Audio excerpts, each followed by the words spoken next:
can listen.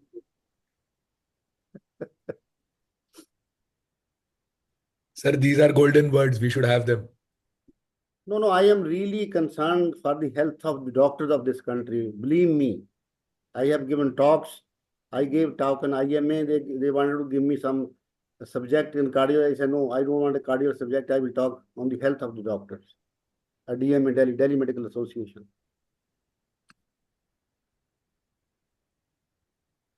Burnout is a problem all across the world, sir. I think the quality of life of doctors in India is terrible, I tell you. And we are responsible. Nobody is responsible. Nobody. Believe me. All around the world. I mean, right now we have an audience of all around the world, and I'm pretty sure all of us on this particular Zoom No, meet see, will agree. the quality of life is very good in European countries and in Scandinavia, in Finland. Americans are also idiots like us. They want to make dollars, dollars, and dollars. I don't know what they want to do ultimately. But even America, they don't work on Saturday, Sunday. After Friday, 5 p.m., But nobody. they're doing other work. They're doing grocery. They're doing laundry. They're doing cleaning up the house. They're doing that. But you don't want to, you don't want to spend time with your wife, with your children, with your daughters. You don't want to have your me time. Yeah, I just did. It is my daughter's birthday today. We just went for a swim. I'm in the club. I would say that the whole day should have been devoted to that. It is. Anyway, we have guests joining in from Korea, from Paris. It is wonderful. It is really excellent. No, I think this program, we can really make a very good program. And the way I am suggesting that keep it on a working day. Every Tuesday, there should be some 1 hour session. Or it can be very good, actually. So what also happens is, like you're saying, consolidate to once a month. What if a person is not able to do it that month? That day they are not able. So at least once. And I got a feedback that this session is helpful for a lot of people. So I think it will be a great success. We have with Dr. T.S. Clare and Dr. Ajay Nayak. Both are the renowned electrophysiologists, and I don't think anybody wants to know about them. Everybody already know about them. Dr. Clare is always my guide, my mentor, and I always respect him as a person who always say what he want to say. He never hesitate to say anything in any forum which is correct for our country. Anup is a very good friend, very good electrophysiologist, and more than an electrophysiologist, his hands are marvelous. He does the case in a so nice way. A lot of difficult cases, which I think people really electrophysiologists dare to do the case. And beside Anup, I think nobody will be the best person to say how to do CRT, how to place, basically how to place LV lead. That is the rest of the talk. And I think Anup will always say in a difficult situation how to pit. And I request Anup to start the. Yeah. Thank you. Thank you, Dr. Deepak, Dr. Rakesh. Just a couple of statements from me that thanks to both of them, we have a fantastic program going on.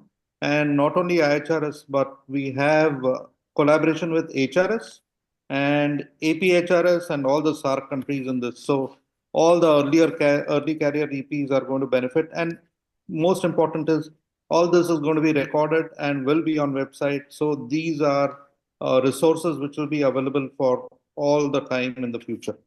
Thank you, Dr. Claire, for being here today. And Dr. Anup, you can start.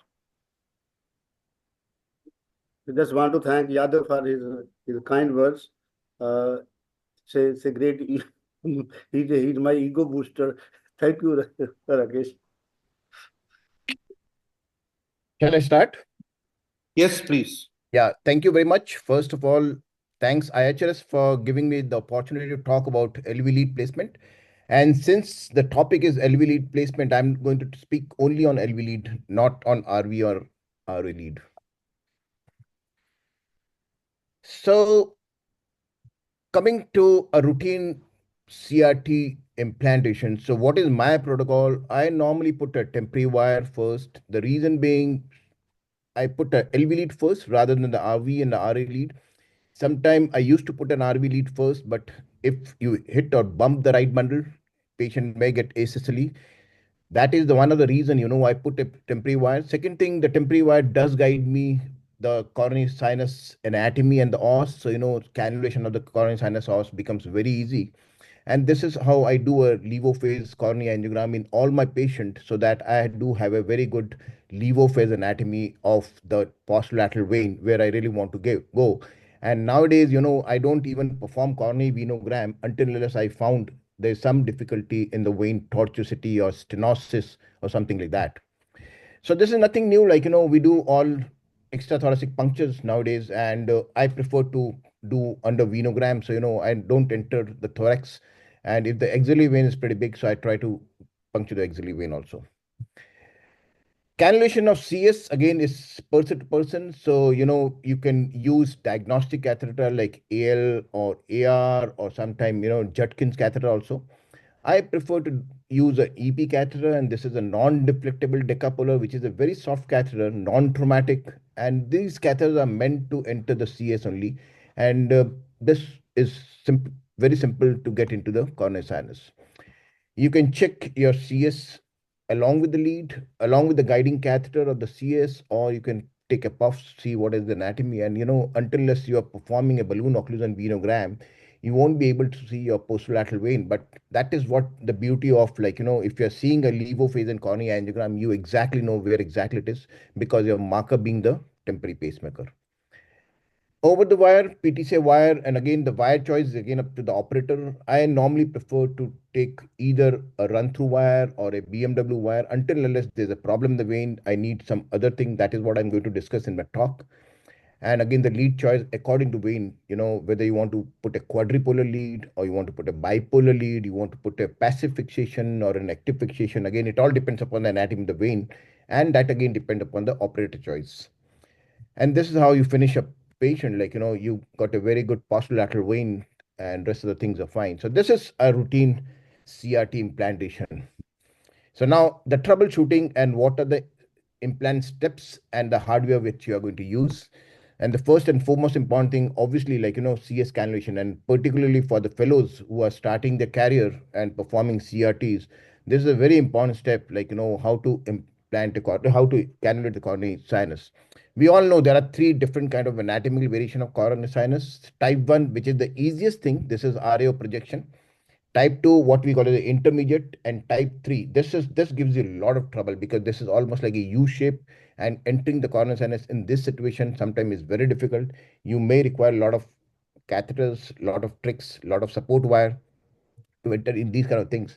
And again, what I said, like, if you perform a levo phase, so upfront, what kind of coronary sinus you're dealing. So, you can select your hardware upfront, because if you are thinking not to do a coronary angiogram for a levo phase, and sometimes you keep struggling for an hour together to find where the coronary sinus os is there.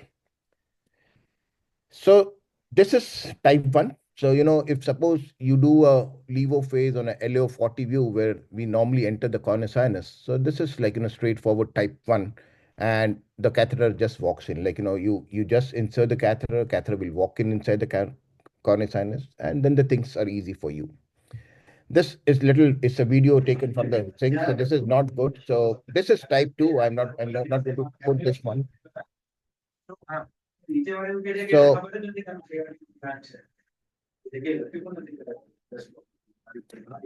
So and this is type 3. This is type 3. So this is type 3. It's a difficult one, which you can see here, like, the os is opening almost like a 60-degree or 70-degree like that. And these are the subset where you really want to select your guide catheter, like you really want to put the thing. I'm sorry that I don't know what noise was coming. So the type 3s are difficult, and particularly if your right-sided heart is dilated, if the right atrium is dilated or right ventricle is dilated, in those situations, the entry of the CS becomes very, very difficult.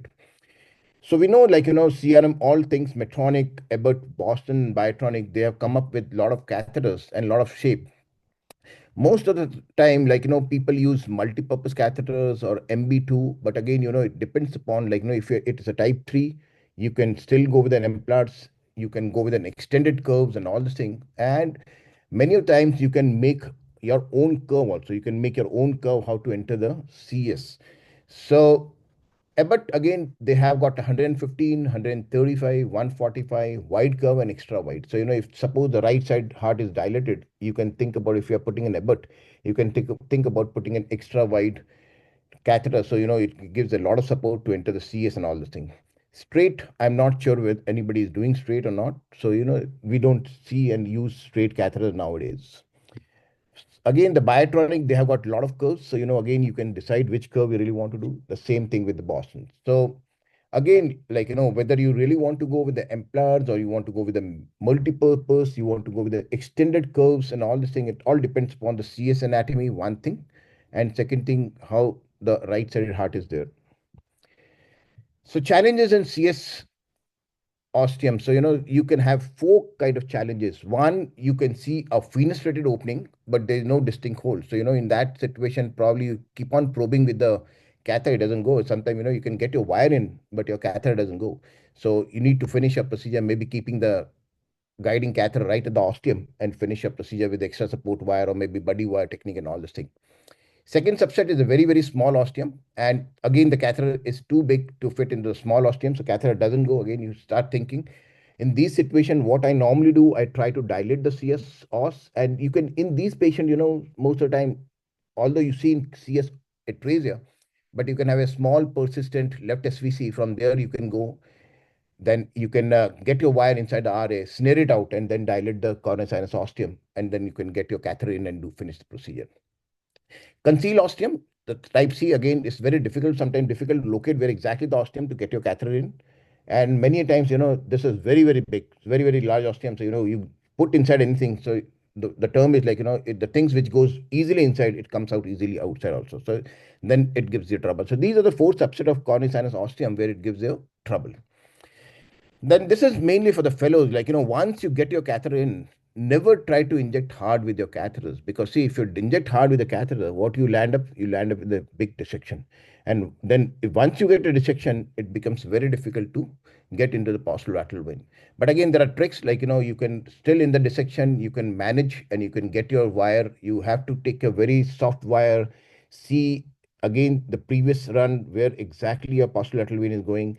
Never try to push your catheters, try to probe it like a coronary intervention with the dissection and get your wiring through the dissection. So once you get your wire through the dissection, in that situation, you will probably be able to finish a procedure. And if there's an abrupt closure of the vein or the posterolateral vein, in that situation, probably you may not be able to finish a procedure with a LV lead. You have to switch over to left bundle pacing. So that again is one thing. Backup nowadays with the left bundle pacing, you have got a backup. So if you land up in a complication, you can think about that thing. This is one subset, means left SVC, persistent left SVC.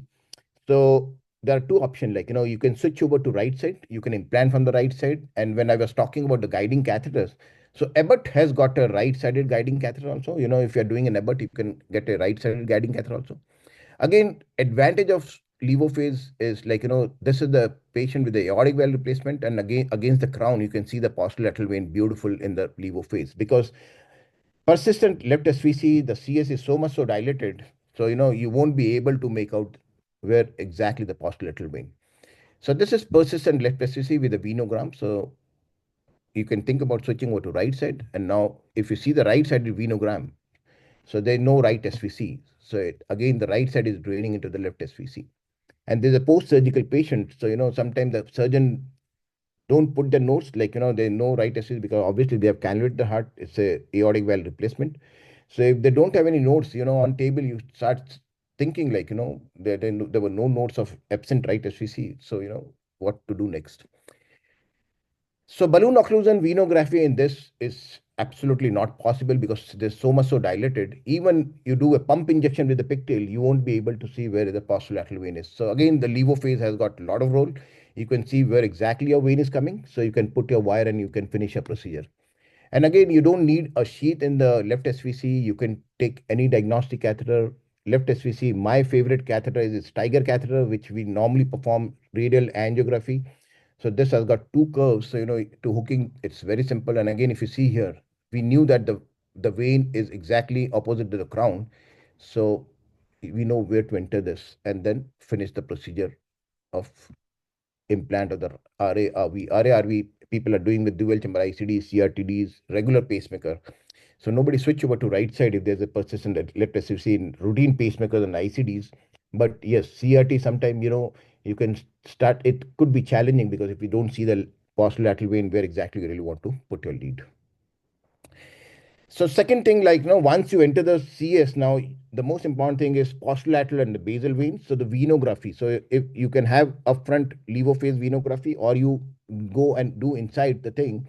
So there be a lot of tributaries, and what we really interested is all the posterolateral and try to be on the basal part of the thing. So if you do a venography here, so this is what, again, for the fellows, moment you get your catheter inside the posterolateral vein, you think that, I'm done for the day, because this has gone and sit right inside the posterolateral vein. And but again, if you see this vein, this is quite apical. And at the same time, if you see here, you have got a very nice posterolateral basal vein. So probably you will prefer to go here. So pull your catheter back and get your PTCA wire right down in the posterolateral basal vein, because this will give more stability. This position, posterolateral vein, here the lead stability is always an issue. So if the origin of the posterolateral vein is a lower down, and you have only this kind of vein, probably I'll go for active fixation lead in this situation. Now, this is again a common scenario, valve of Vucens. So once you enter and then you inject and your catheter is inside the vein, so you won't be able to see any of the tributaries. The moment you pull back your guide and do a venogram, it could be balloon occlusion venogram, or it could be just a routine venogram. You can see exactly this is valve of Vucens here, and this is a small twig branch, which is the atrial branch, and most of the time you keep on entering here, so it becomes very difficult to enter here. And if you see here, so after the valve, there's a beautiful posterolateral vein.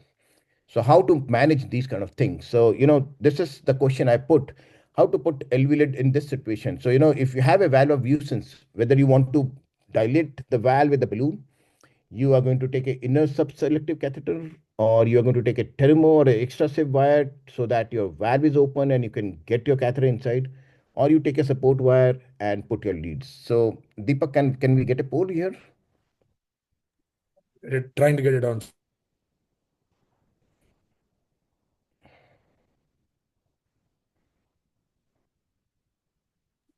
So yeah, so 10 seconds. So, people can choose a suitable option among the four. And then I'll discuss each and everything. All four things I'll discuss. Dr. Anup, while the poll is going on, I would I'll- like I'll- to I would Okay, like I'll go. to say that just go a little slow and be a more detailed discussion.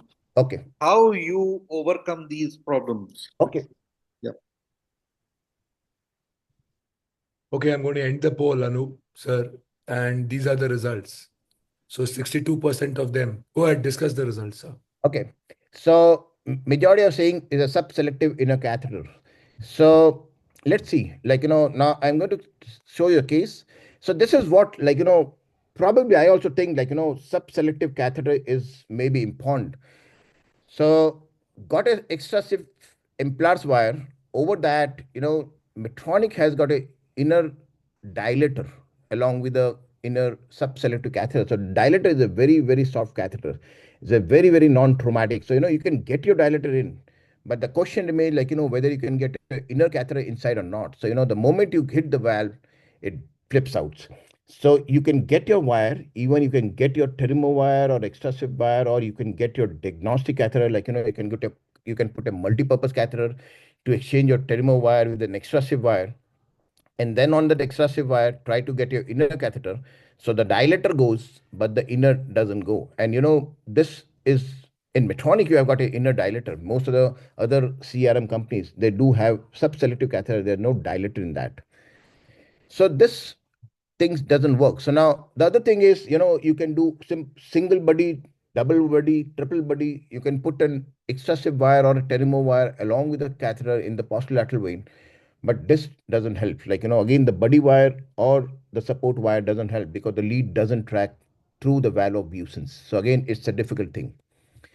Third thing, obviously, we try to do a balloon dilatation. So upgraded balloon dilation, take 3O balloon, then 4O balloon, sometimes 5O balloon. So this is 5O balloon dilating the valve of Busen's, but again, it doesn't really help.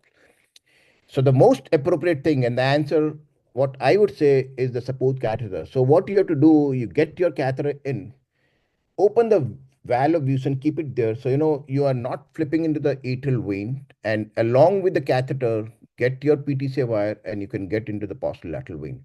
So the moment the valve become patent, so the most important thing is whatever intervention you're doing, immediately after that, the valve is not patent. So the valve of Wiesen's is not patent. So, it doesn't allow anything to enter. So the moment you have a catheter which makes the valve patent, you can get your angioplasty wire down to the posterolateral vein. And in fact, if you see angiography of this vein, which I have not shown the levo phase or the venogram, this vein was not even seen because this was coming after the valve of Wiesen's. And then it becomes little challenging because see again you have to get your lead in. So the wire should be important in this situation. You have to have a very supportive wire. So my choice is Grand Slam wire in these cases. So Grand Slam gives you very good lot of support, and you have to have a lot of perseverance. Don't just push the lead, keep manipulating with your catheter and then do, because see again the inner catheter doesn't go inside, so you don't have any support of the inner, so to get your lead down. And perseverance works. So with the extra support Grand Slam wire, you can get your lead deep down inside the posterolateral vein, and you can finish your procedure. So initial resistance of the vein is definitely there, and then you can get your lead down, way down to the lateral most past. So this is a pretty good position. So deep down inside the vein, quite stable lead. Again, when you're slitting, you have to see whether it is not buckling out. So slitting should be very important. During the slitting, it should not buckle it out. Just make sure that you're coming out very gradually. And this is how the final picture becomes. So the vein nice into the posterolateral vein. So valve of Wiesen's you may encounter sometime, and you won't be able to cross the valve of Wiesen's with so many things. So you have to make, the most important thing is you have to make the valve patent so that your hardware can go through that. So that's very important. The other thing is post-operative patient or sometime a redo cases. So, you land up with a coronary sinus body stenosis. So, there's a significant narrowing in the body stenosis. So like this is one of the case. It was initially a bipolar lead in the posterolateral vein, and this got fibrosed. There was no loss of capture. There were no parameters in the LV lead. And if you see here at the entry at the os, there's a significant venous stenosis. So again, you dilate this venous stenosis, graded dilatation with the balloon, get your angioplasty wire in and get your lead in. So, we upgraded with a quadripolar lead here. So, we thought that probably the bipolar lead, it got fibrosis. We don't know, like, long-term result will say like whether this patient gets a fibrosis in this lead or not. But at least rather than giving a bipolar, we gave a quadripolar lead. And fortunately, patient is doing pretty good after 3 years also with good parameters. So one is coronary sinus body stenosis, where you have to dilate with the balloon, get your inner catheter in deep inside the vein and get your lead inside there. These are the most challenging thing. Now, the branches. So there are 3 things. One is what I said, dimension. If it is a very dilated vein, so the lead which goes very easily in can come out. The angulation, if you see here, it's almost like 90-degree, or inside the vein, again, the tortuosity is very high. So these are very challenging, and how you are going to select your wire and what are the tools, that is what I'm going to discuss. So now if you see here, first thing, so it's almost like it's a C-shaped or a U-shaped vein. It comes back, and then again the vein goes here. And again, these post-operative patients, these are very difficult thing. Another subset, again, is a U-turn. Almost the subselective vein has got a typical U selection. And the third one, where you are not able to locate where exactly the origin, despite getting your inner catheter.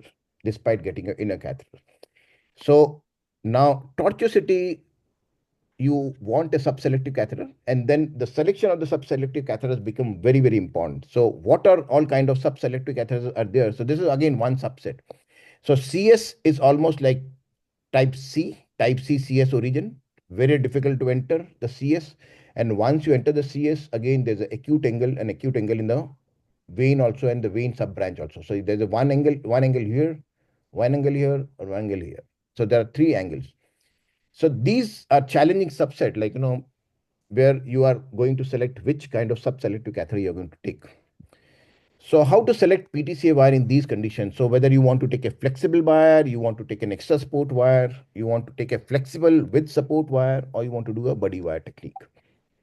So this is how you decide, like, if it is a very small vessel with an acute angle, so it's very small with an acute angle, so obviously you have to have a very, very flexible wire. So, run through extra floppy wire, they can travel here, you can get your vein down, and then later on, if you think that, this is not really working, so with the inner catheter, you can get a buddy wire or you can get a support wire also, once you make the angle straight with the first wire. If it is a typical vessel with some of the tortuosity, in that situation, you're going to take a medium guide wire. So, the support and flexibility should be equal in the both. And if it is very tortured, like, with the one which I showed, like, the first on the left-hand panel, which is zigzag. So in that situation, you have to have a support wire. Until unless you have got a very, very good support wire, if you don't straighten this, curve, it is not going to work, and you won't be able to put your lead inside despite having good inner guiding catheter support. So many times, if the CS is very, very small, or the inner catheter is not moving well, so what you can do, you can take a subselective diagnostic catheter. Like in this patient, it was so difficult to cannulate even with a subselective catheter, the posterolateral vein. The only thing which was helping was a head under catheter. And if you see here the wire, it was almost like a loop, like a U curve. So U curve. So the moment you negotiate your U curve, you can get your head under deep down inside, and you can exchange your wire with an extra support wire, or maybe you can take a buddy wire and you can finish your procedure. In this, again, the inner catheter were not supporting, because this was almost like a very, very acute angle, almost like 60 degree or 70 degree. So this is like in a diagnostic Lima catheter. So this is diagnostic Lima catheter, which can be 90 degree, can sit on the vein. Once you get inside the vein, you can get your wire and you can finish your procedure. Dr. Anup, can I interrupt you for a second? Yes. When you are using the sheath and then an inner sheath or an inner catheter and then the wire or an additional catheter, you are manipulating three different things. Can you tell me practically how do you manage it? Because you are manipulating the outer sheath, you are manipulating the inner sheath, you are manipulating the wire, and maybe a diagnostic catheter and a wire. So there are 4 levels of complexities. So that's do it, and who are you? Whose help do you take there? Yeah. Or are you talking around in the wire? That's a very good question, Ajay. So the thing is that I'm going to show you one more difficult case. So, when you're manipulating the inner, so the first operator is the most important thing, that, you have to have control on the inner catheter, and you are pushing the lead. So, you can tell your nurse who is assisting you to hold the outer catheter. And when you're manipulating the inner catheter, you have to counter force the movement of the inner catheter on the outer. So, I'm going to show you one case in which I'll show you how to manipulate that and how to do that thing also. And once you are putting the lead inside, so, once when you're putting the lead inside, so that time, you have to have your inner catheter deep inside the vein. That is the most important thing. So there's no inner catheter in this, because there's a buddy wire technique and acute angle. So, this acute angle, we are pushing the lead with 2 wire support, and the both wires are like, extra support wire, grand slam wire. So, it helps in getting the lead deep down. So your assistant should be very, very good to hold the outer catheter. That is very important, because as a primary operator, you are more concentrating on your inner catheter rather than the outer catheter. So that is what your question was. So I'm going to show you the same thing. So coming to the inner catheter selection. So again, all the companies, they have got a different thing. So you can have a straight curve, you can have a 90 degree, or you can have a 135 degree, this thing.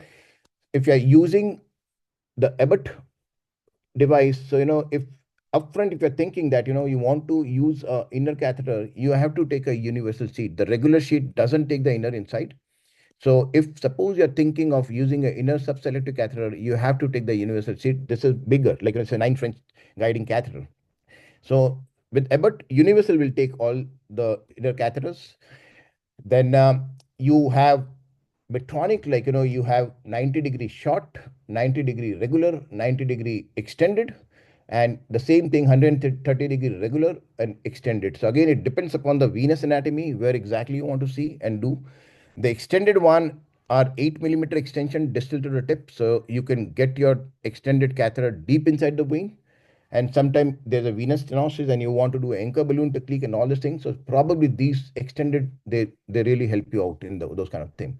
So this provides an additional reach for the subselection, and 5.3 French or smaller up to 5.6. There's no issue. You can get your lead through the inner catheter. There's no problem at all.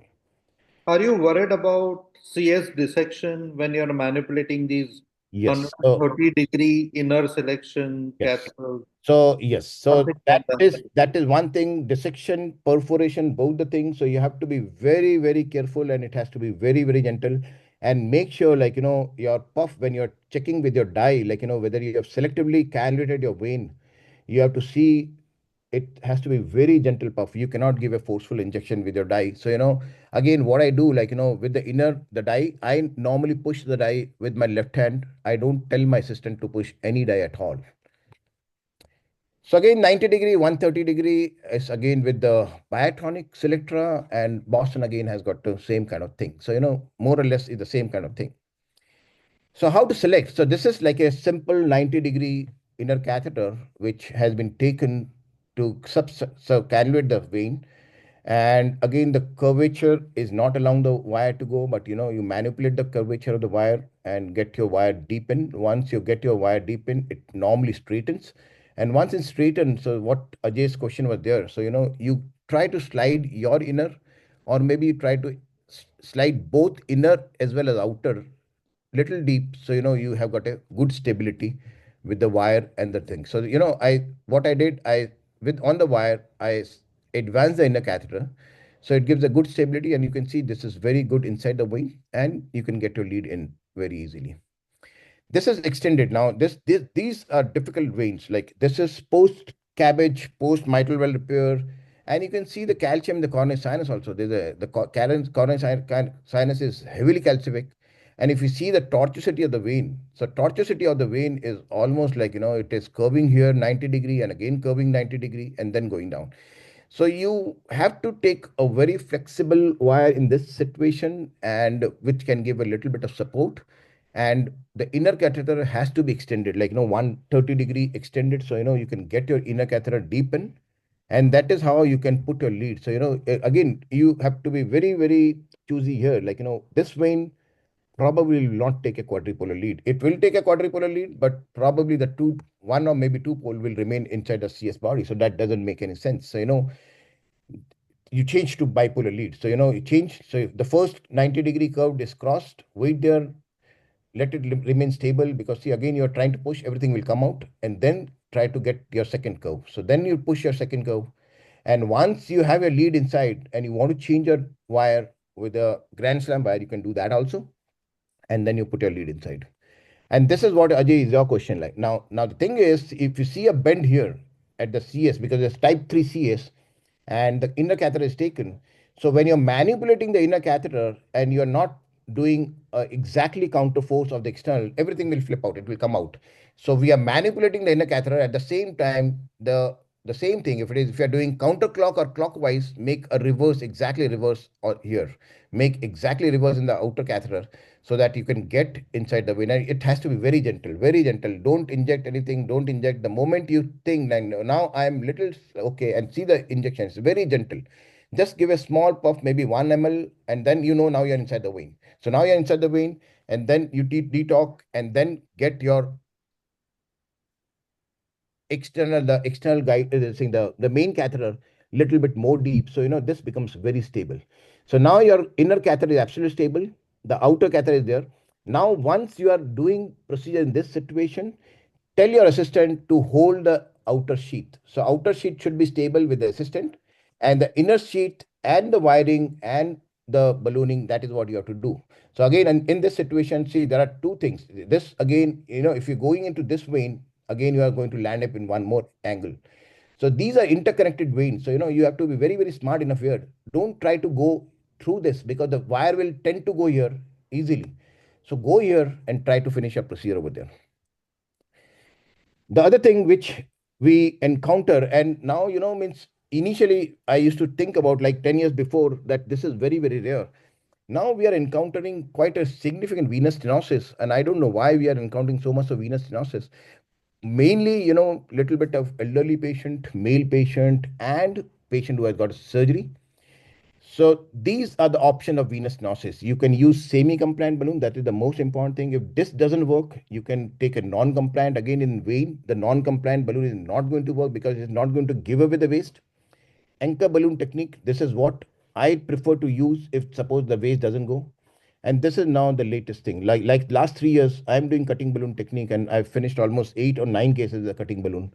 So finish these kind of things. So this is one example. Like, see here, vein. The vein is so small. The vein is so small, hardly anything seen. So dilate with a balloon and and get your lead inside. So again, you have to be small vein.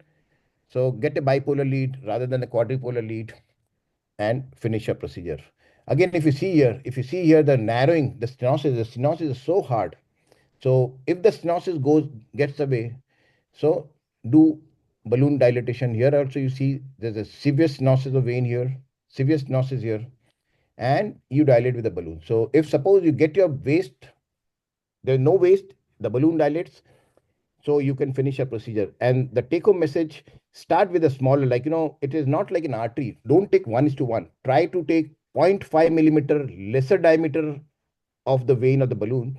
So if you think that this is 3 millimeter vein, so take a 2.5 millimeter balloon and don't go very high pressure. Go maybe up to 10, maybe 12 atmosphere, but don't try to go beyond 18, 20.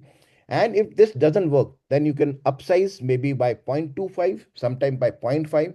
It again depend upon the situation. Now, previously, what I used to do, I used to go higher up with the balloon and try to dilate and go more pressure. But now, what is my protocol? If suppose the balloon is not giving the waste, I will downsize the balloon and I'll try to do an anchor balloon technique. And that is what I'm going to show you. So this is one technique, like that was the balloon dilatation. So this is anchor balloon technique. So now if you see this, so sometimes before you go on to that, just a small question. Yes. With cutting balloon, everybody's mind, there will be one question. Tamponade. So are you ready for that? Yes. How are you Yes. mentally ready? So let me come that. Let me come to that. Cases, how did you think about? Yes, I'm coming to that. Okay. I'm coming to that. After this anchoring balloon, I'm going to show you cutting balloon cases. So even in levo phase and all these things, sometimes you see that this is a simple thing. So, even you don't take an inner catheter, the wire, the lead is not going up. So take a 130-degree curve, get your inner catheter in, doesn't really work. So what I do, this is like mother and daughter. So I do mother, daughter, granddaughter also. I try to get my diagnostic catheter through the inner catheter also. So get the stenosis down. But here, even the 4 French multipurpose catheter doesn't want to go inside through the stenosis. And this is after balloon dilatation. So, and if you see here, upsizing the balloon. So now we have upsized the balloon. And if you can see here, the waist doesn't want to go. So the waist is absolutely tight waist. So these are fibrotic venous stenosis. And now there's a term called like, venous bridge. Like, in coronary, you see myocardial bridge. So you see venous bridges also. So, sometimes it could be venous bridge, which is compressing the vein and not allowing. So here what you do, this is 3O balloon. So downsize to 2O balloon. So downsize to 2O balloon, smaller balloon. And this is exactly like, in coronary intervention, how you advance your guidezilla, or guideliner, inflate the balloon and get your inner catheter over the balloon beyond the stenosis. So get your inner catheter over the balloon beyond the stenosis, and the balloon has to be small because the balloon should go inside the lumen of the inner catheters. So once you slide your inner, so this is beyond the stenosis now. This is beyond the stenosis. And the moment you are beyond the stenosis, your things becomes easy. You can get your catheter, you can get your LV lead in, and you can go deep inside the vein so that it should not come out. And believe, like, venous stenosis, I have not seen any lead during the slitting, or any lead has come back during the venous stenosis. So sometimes it is a blessing in disguise. The lead doesn't come back, like, it doesn't come back. And you finish your procedure. Now, coming to your question now. Now, you have done balloon, you have tried anchoring balloon, and nothing works. Now what next? Leave it, send for epicardial, send or go to left bundle pacing. So this is example, like, severe stenosis, the balloon dilatation is not working, upsize the balloon, not working, and you can see a lot of dissection in the vein. There's some extravasation of the dye, which is contained. It is not, there's no perforation here. And then you go to cutting balloon. So here the cutting balloon comes. This is Wolverine 3O into 10 millimeter balloon. And if you see here the cutting balloon, the waste is gone. So the moment the waste is gone, then your things become very easy. So, you can get your lead inside. Again, you have to decide whether you want to put a quadripolar lead or bipolar lead. Here I selected a bipolar lead, and you finish your procedure and it should be fine. So far, I've done almost 7-8 cutting balloon cases. So it works. And again, in cutting balloon, the pressure should not be more than 8 to 10 atmosphere. So, pressure should not be more than 8 to 10 atmosphere. That is very, very important. Now, the question of Ajay comes, complication. What happens if there's a venous perforation or rupture? So now this is my poll. So, what you are going to do, you are going to abandon the procedure, you are going to perform pericardiocentesis, you are going to send for surgery this patient, that since the patient has got a venous rupture, you are going to put a glue or particle, or you are going to put a device or coil closer. So, there could be, what is the answer? Just go ahead and do the poll.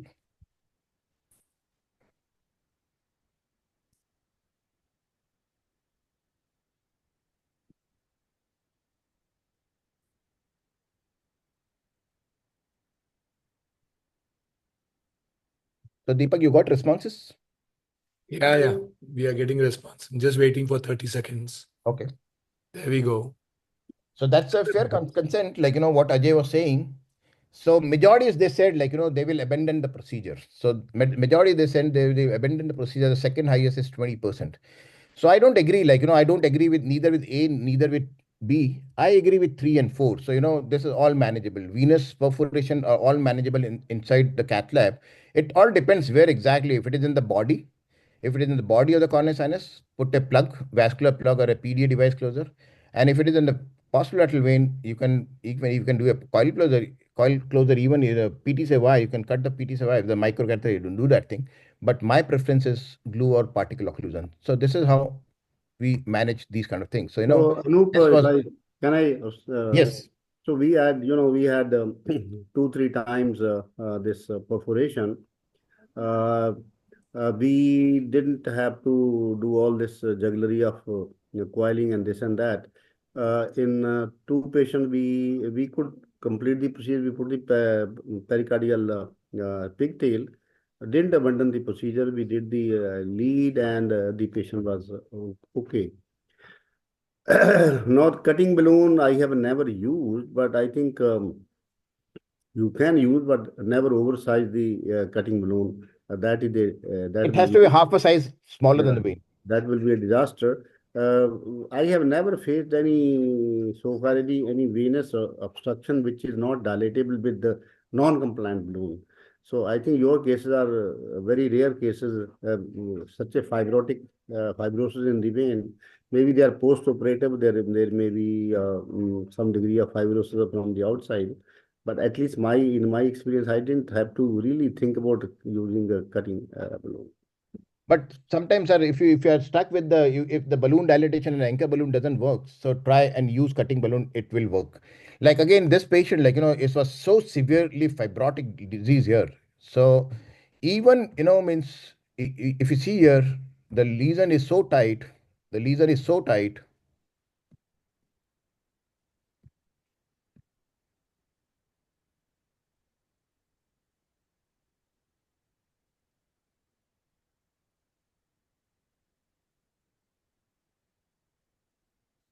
See here, it's so Yeah. tight.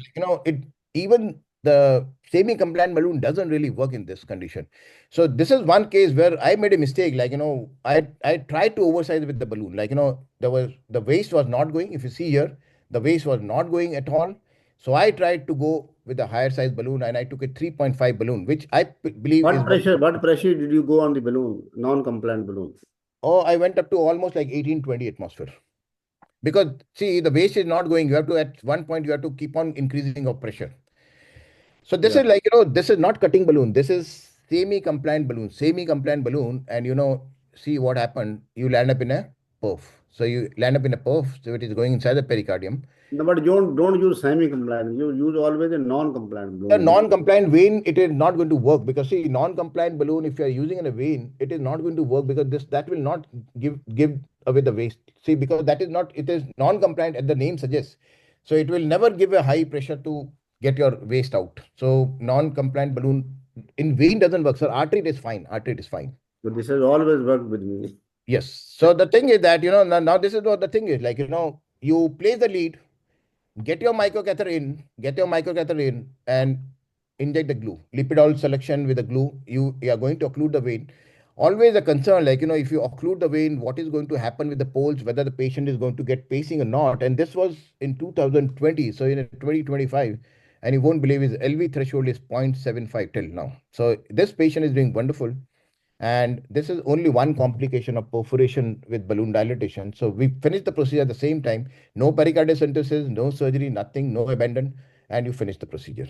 So this is how we manage patient. Like, we are always ready. Like, suppose we are doing cutting balloon and all, we are always managed. And other thing, like, I want to say, like, suppose you get a dissection or perf, always keep ready your graft master. So, put a covered stent. Straight away, you put a covered stent, you will be fine, because the vein gives you a lot of time. The artery, even when you're doing a coronary intervention, the artery doesn't give you time. So, you have to get another guiding catheter, get a wire along with a inflated balloon, and that get your graft master covered stent and put a stent and come out. Vein gives a lot of time. So, your PTCY is already inside. And once you see there's a perf, so you put a graft stent, covered stent, and come out with that thing. So now coming after the selection catheter, now coming where you really want to put a active fixation lead. So now, unfortunately, like, Medtronic has not producing anymore bipolar active fixation. They have now switched over to all quadrupolar leads.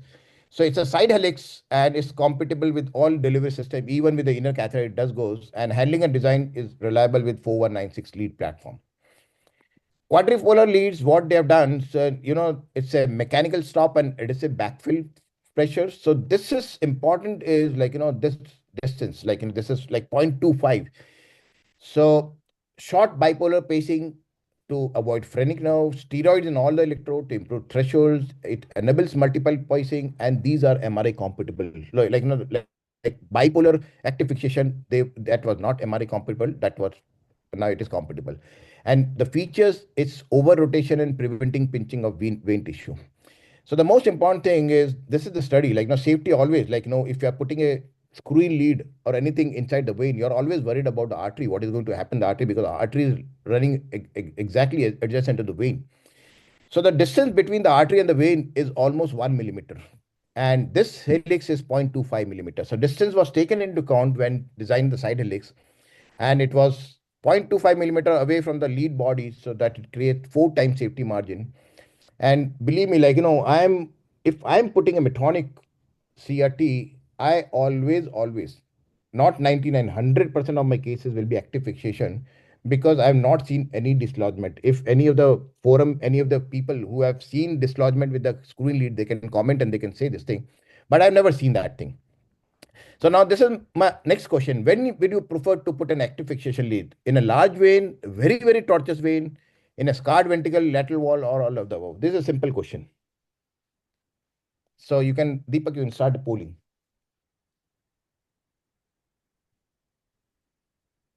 You're on.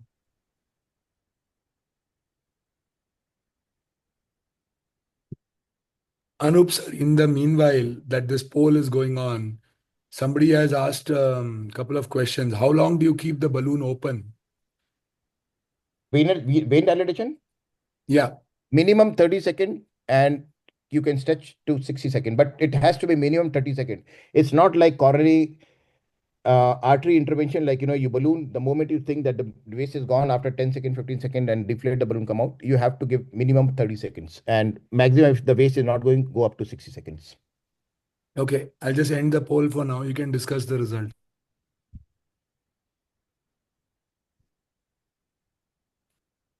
So perfect. It's 50-50, but probably I would say majority has gone with the 52%. So I agree with that thing. So large vein, there's no question about it.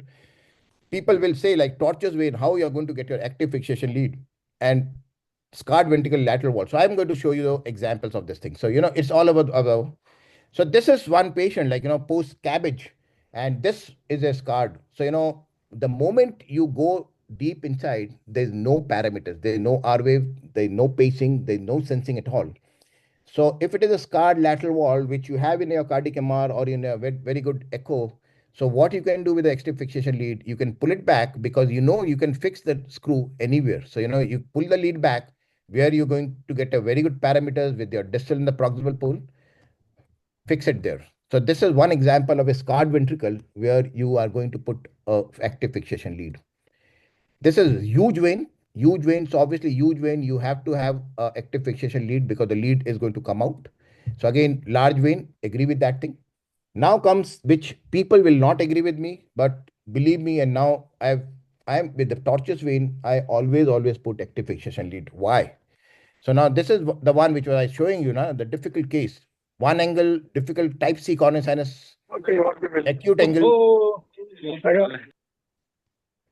So acute angle, and again, there was one angle here. So, what I was saying that you don't go with this vein, try to get into the above vein. So, so get your lead in, pull it little back so that you can enter this vein, because see, through the inner catheter, if you're going to go, it is going to go in the bigger vein. It is not going to go in the connecting vein.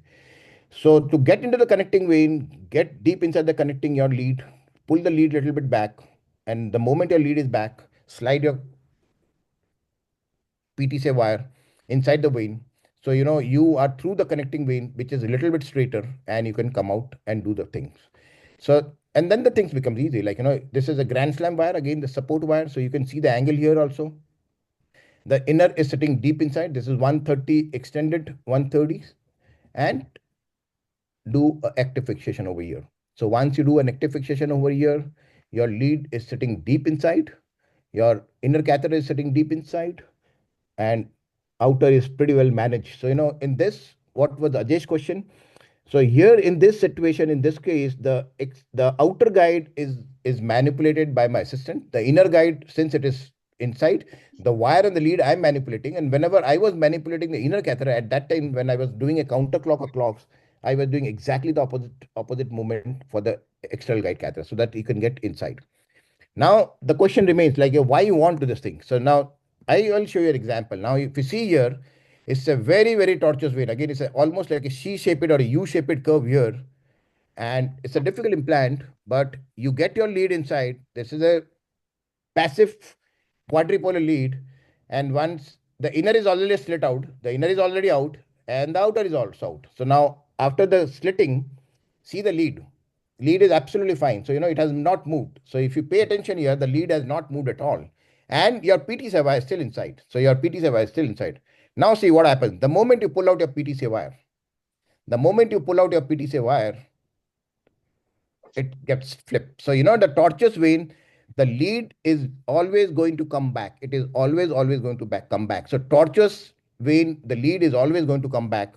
And then see the thing. So, it is not difficult to get your active fixation lead also through this curve. So once you have your right selection of your inner catheter, get your active fixation lead deep down, fix the active fixation pole here. Now, once you have got active fixation over here, no matter whatever you do, it is going to remain here. So, see here, it is all done and the lead remains same. It is not coming out. So tortuous vessel, always active fixation. So tortuous vessel, if you're putting whether you're putting a double canted or you're putting a spiral and everything, even in 1 day, 2 day, 3 day, the lead tends to come back and falls out. So that is what the thing is. So I think I've got 5 more minutes to talk. So anatomical challenges. So dextrocardia corrected transposition. So again, in this situation, what is more important, which view you really want to make. Even in cath lab dextrocardia, what we make it inverse. So, we are working like a levocardia. Corrected transposition, the most important thing is to perform a coronary angiogram to see the levo phase. This is dead AP view because we are more comfortable working in a dead AP view. And if you see dead AP view, this is almost like in a corrected transfer in dextrocardia, like a LAO view. So if you see here, this is a nice coronary sinus and good tributaries. So then it becomes easy. Now, again, it depends which catheter you want to use. Here in corrected transposition, I try to use deflectable catheter. Non-deflectable, sometimes it really doesn't work because that doesn't take that direction because it tends to go toward the RV only, doesn't tends to go toward the CS. So I prefer to use a deflectable catheter in these situations. So you to cannulate the CS. And once your catheter, guiding catheter sheath is inside, then things becomes very easy. So, get your lead deep inside. And this is how it looks in LAO. Like, if suppose you are seeing an LAO, you will start thinking that probably you have put it in the anterior vein, but this is dextrocardia corrected transposition. And this is how it looks like, if suppose once you finish your procedure. So this is how it looks. This is how it looks. This is dead AP view. So RA looks like a same. This is almost like a RV, and this is the quadripolar lead.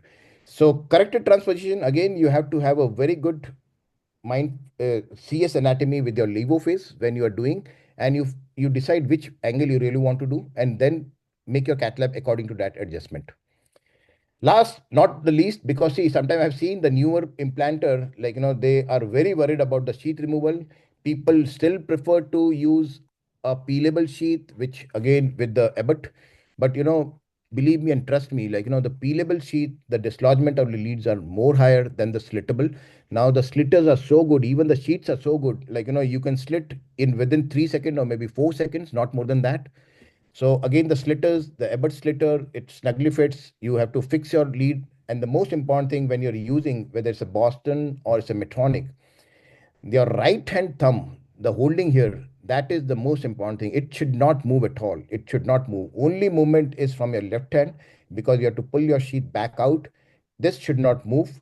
And look at the fluoroscope and see where exactly it is doing. So, all the slitters, I would say all company slitters have become so good nowadays. The stability of the lead with fixation, no matter whether you're using Medtronic or a Abbott or Boston or a Biotronic, it becomes wonderful. And whenever you're taking a patient for a CRT, this is what the final, no matter whether there's a venous stenosis, no matter whether there's a active fixation, this we landed up in doing a lot CRTD because the QRS was not getting narrower. So, we did a left bundle pacing also here. So large vein with an active fixation lead, left SVC, finishing the procedure through the left SVC, acute angle, again acute angle, you finish your procedure, and venous stenosis or procedure or any other complication like perforation, all you should finish your procedure. So far, so like, I'm performing CRT maybe like more than 20 years. I've not sent a single patient for apical lead till date. I must commit, like, now since left bundle has come, so sometime, I start thinking like, forget about all this jugglies and all, switch it over to left bundle. But somehow in dilated and in our country, and that everybody will agree, we get a lot of sick patients, their hearts are so big. So, doing left bundle in these patients, it's again is as challenging as CS. So, I still prefer that, I can do better job with a CS lead rather than putting a left bundle lead in dilated heart. I think I'll stop here, take your question. Thank you very much for your attention. Just Anup, a few comments. First of all, thank you for a very exhaustive talk, and you really have very good experience. One is that we have stopped putting a TPI through the IVC because there is some data to show the infection rates are more. So what we do is that we, in a CRTD, we put the defibrillation coil first, use it as a TPI. In a CRTP, we put the one lead into the septum and use as a TPI. The second thing is that I think the audience should understand that CRT, to my mind, is remains a difficult procedure. It may be very easy. You can finish in 30 minutes, but you can take 6 hours also, as happened with me many times. So don't take it lightly. I will always suggest that these cases should be done preferably in the morning, you shouldn't start at 6 p.m. because you don't know how much time it will take. These are such practical thing, and it is always better to have an anesthetist around. It is our policy that when we do these sick patients, we keep the anesthetist in the lab. We don't ventilate them, but you should be ready to ventilate in case the problems arise. Uh, Second thing is that the entry into the L-shaped CS or S-shaped it can be very tricky. And the only thing I will advise is that, for example, you have tried the decapolar. This is our standard of approach. We start with DECA. If DECA is not going, then you shift to either RCA catheter or AL1 catheter. Don't try to continue with the same catheter for a long time. Change after some time. And in my experience, if you have a reasonably good, assistant with you who has experience, change of hands can help sometimes. It's just a question of, few practical things I always do. If I'm not able to do, I tell my another fellow like Avinash to try it out.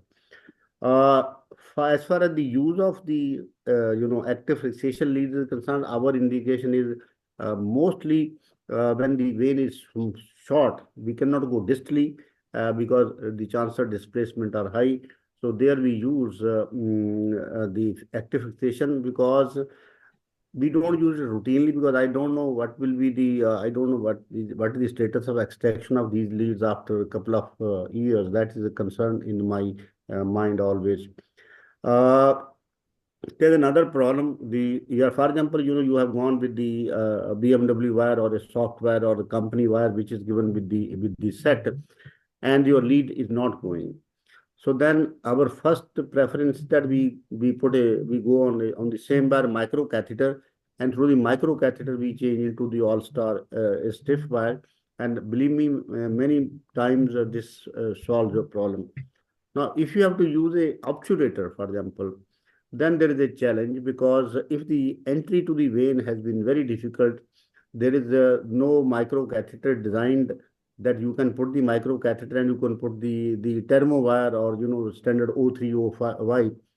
The inner the obturator inner usually in a tortuous situation doesn't go over the even all-star wire. So that remains I think a niche that somebody has to develop, some kind of micro catheter which can take O3 O5 wire, which we don't have at this time. Usually tamponade is not a big issue, fortunately, because they are a venous system, and usually the catastrophe doesn't occur, but at the maximum you may have to put. In fact, a couple of patients, there was a mild pericardial effusion, patient was stable, we didn't do anything. But okay, if you think the effusion is increasing, you can put a pigtail. At least we have never sent any patient to surgery. One point which Anup made, I want to re-emphasize that once you put your guider into the CS, please don't inject hard. That one injection can cause a massive dissection of the CS. But if you have a dissection, then don't get scared that it won't be able to complete the case. So you can manipulate your wire into the truly human distally, and most of the times we are able to do the case. Well, Noop has been lucky that he never sent a patient on to the surgical thing, but we had to send some patient but for last couple of years, 6-7 years since we have started the left bundle pacing, we don't care now. We never send the patient. Our experience with the left bundle pacing or CS pacing has been very good. In fact, it is our standard of care. Our preference is left bundle pacing, then go to the LB lead if required. I think there is still a need for better equipment, particularly if you have to go from the right side. And I hope ultimately maybe the CRT will change with some kind of non-invasive technology to stimulate the left ventricle with the things which are in pipeline. Thank you. Sir, one question and one comment from my side. You said you put RV lead first. So how often you reposition your RV lead according to your LV lead position? Our standard of care is if I am not doing, we do left bundle anyway. So that RV lead, we take it out in CRT. But So you do all lot CRTs only. Right. Yeah. Okay. But Because thing is that if you have to use let's say you don't get the left bundle, and I have to put the RV lead.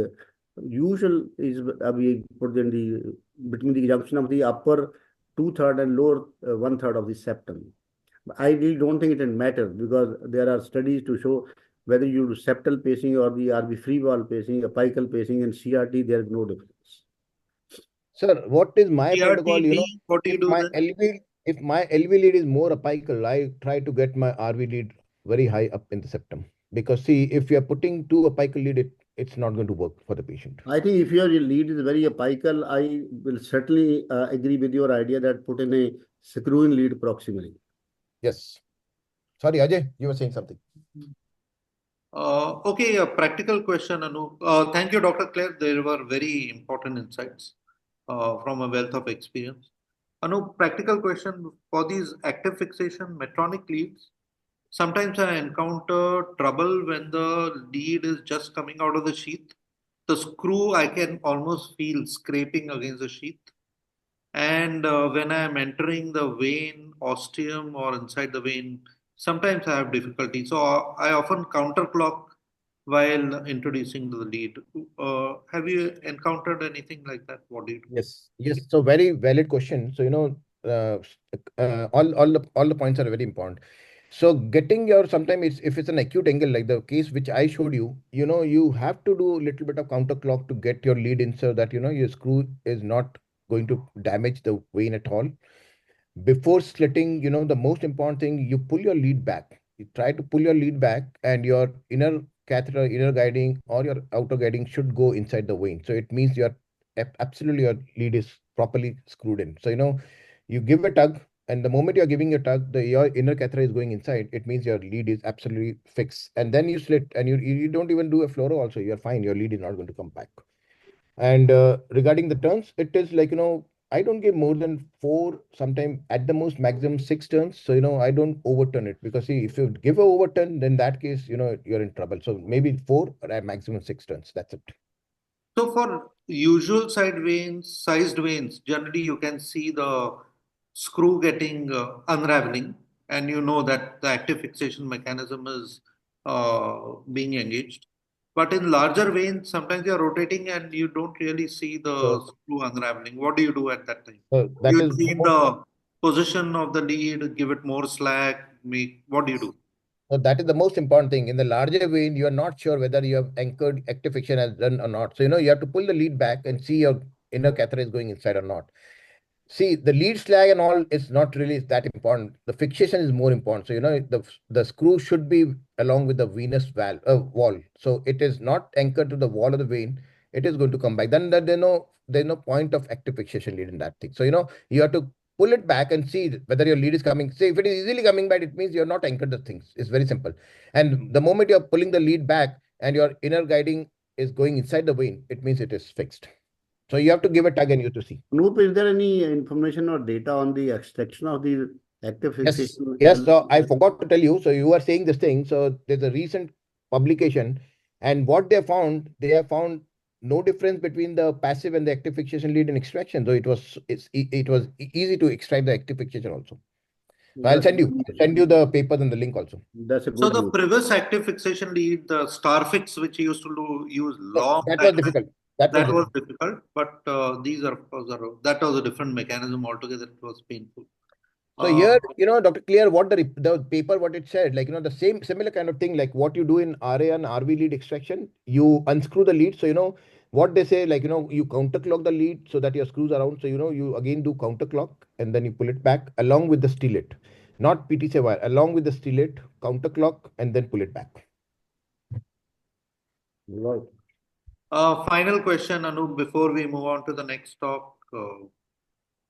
In the past, before the active fixation and all were available, sometimes I have put in the PTCA wire. When I took the wire out, the lead used to come out. But with the wire, it was stable. So I have actually retained the wire inside and cut it at the thumb. So I've had good results with that. Didn't have many issues. With active fixation, you don't need to do that. Have you done this anytime? I have done, Ajay. Same thing, Ajay, I've done, means in fact, I have done a stent also to fix the lead, but I tell you, like, the parameters of the lead, they get altered after a year or two. So, I did couple of cases, then I've stopped altogether. I've kept a wire, what you said, I've done the same thing, like cut the wire and kept the wire there so that the lead doesn't come back. And what you are talking, those are the time when, double canted leads were not there. It used to be like, bipolar lead, and they used to flip back. So, I've kept the wire, but the thresholds get altered after a year. Sorry, sir. Go ahead. No, I just want to say we have done in 2-3 patients, but long time back, not now.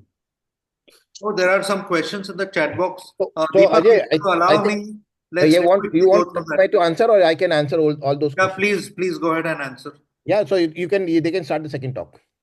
No, Anup, just look at the chat and can you just quickly answer the last 3-4 questions? Okay. I overlooked those.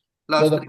first question, Saurabh Deshpande, what if we try and get the sheath at the mouth of the target vein over the decapolar in case of stubborn valve? So the chances, Saurabh, this is what, like, if the stubborn valve with the EP catheter, and if you are pushing a sheath, 90% chance you will land up in dissecting the vein and you have to abandon the procedure. The moment valve obstructions and you have got a dissection at the valve obstruction, you won't be able to do the case for sure. Second question, Dr. Ravi Sigvi, to everyone, can one use sort of covered? Yes, I've used a covered stent, forgot to put the case. So, we have put a covered stent also in the vein, but that was like, main body perforation of coronary sinus. Third thing, Apurva is asking, what risk of outer inner sheath thrombosis during long procedure, how to avoid or managing? So nowadays, previously we used to put like, 1,000 or 2,000 unit of heparin in the saline, and we used to keep on flushing the sheath and all this thing.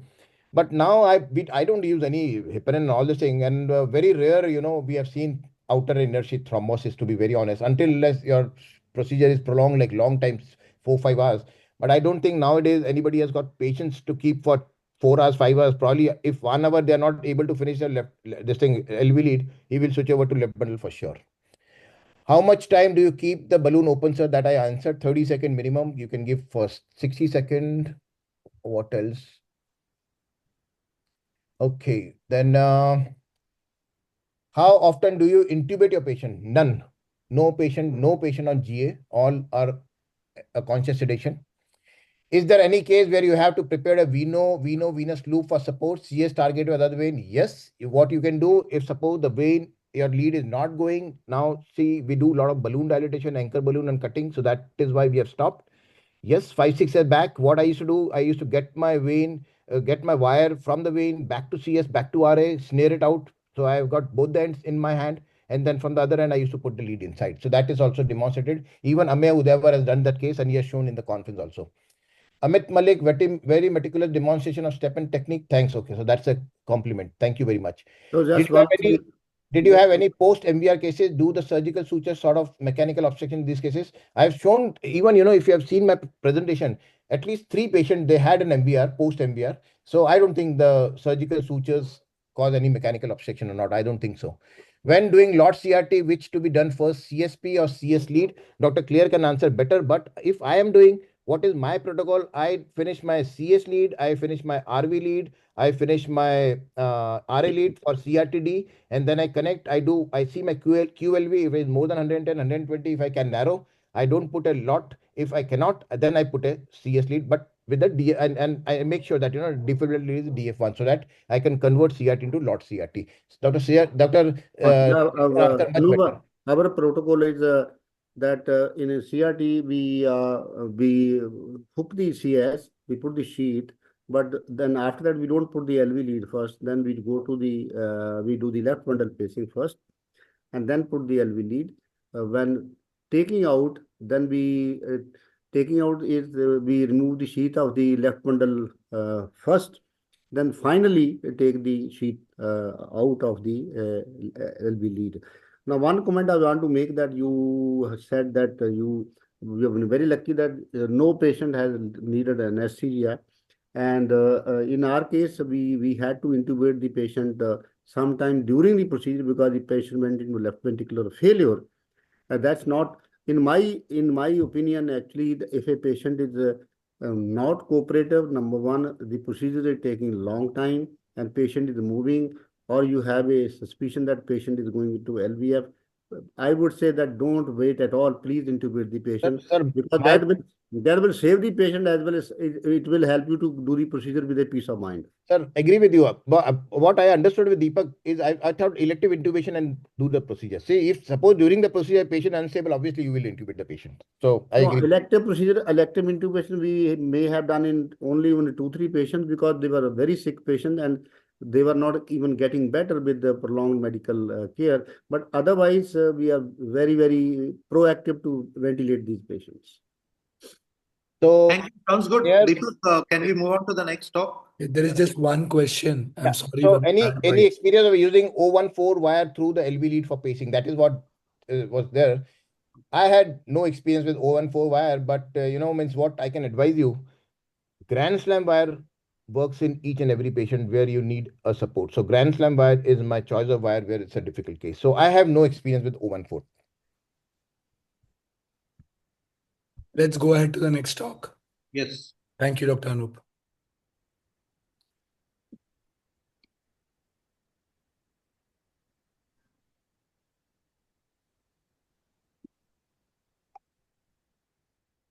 Dr. Rakesh, you're on. Yeah. Am I audible, sir? Yes. Yes. Go ahead.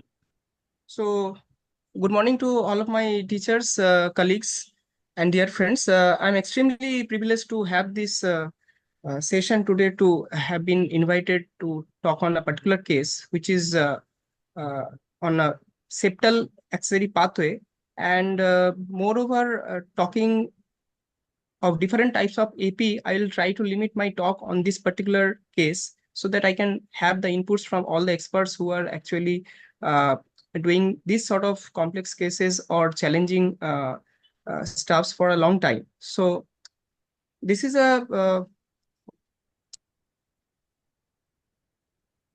So this is a 13-year-old girl who presented with repeated episodes of palpitation for last 4 years, and in family history, we didn't find any sudden cardiac death or any significant cardiac illness. With that given background, the baseline ECG when we saw, it was remarkably, there was no remarkable finding and there was no manifested pre-excitation. Echocardiography was also normal. So we presumed that she might have some tachycardia, which is very common and it was documented elsewhere sometimes. And she was given shock for that particular tachycardia. I'm just presenting this that ECG, which she presented outside hospital before she reached her. So this is a narrow QRS tachycardia with 1:1 AV conduction. AV relation, and the RP is a little bit of intermediate type rather than very short, I would say, and there is hardly any variation of the amplitude of R, and heart rate is around 210 to 220. So with that given ECG, we thought that we'll move for the next EP study for that particular patient because she's extremely symptomatic for that tachycardia, and she was given shock almost twice. And when we looked at the ECG and intracardiac electrogram, so ECG appeared to be quite normal, although there is some predominant R wave in V1, but otherwise it appears to be normal. And in 12-lead ECG, there was no such manifested pre-excitation, which was very obvious. And in intracardiac, when we looked at, there was normal AH and HV intervals. And furthermore, when we try to look for the AV conduction and VA conduction, the AV conduction went up to 230 milliseconds, and VA conduction was concentric, and it was till 250. So with the atrial extra, we noticed this kind of response, which was having some echo response, or would say it may be kind of accessory pathway mediated ill-sustained echo response, or maybe some AV nodal echo, which is very common in some slow and intermediate pathway mediated AVNRT.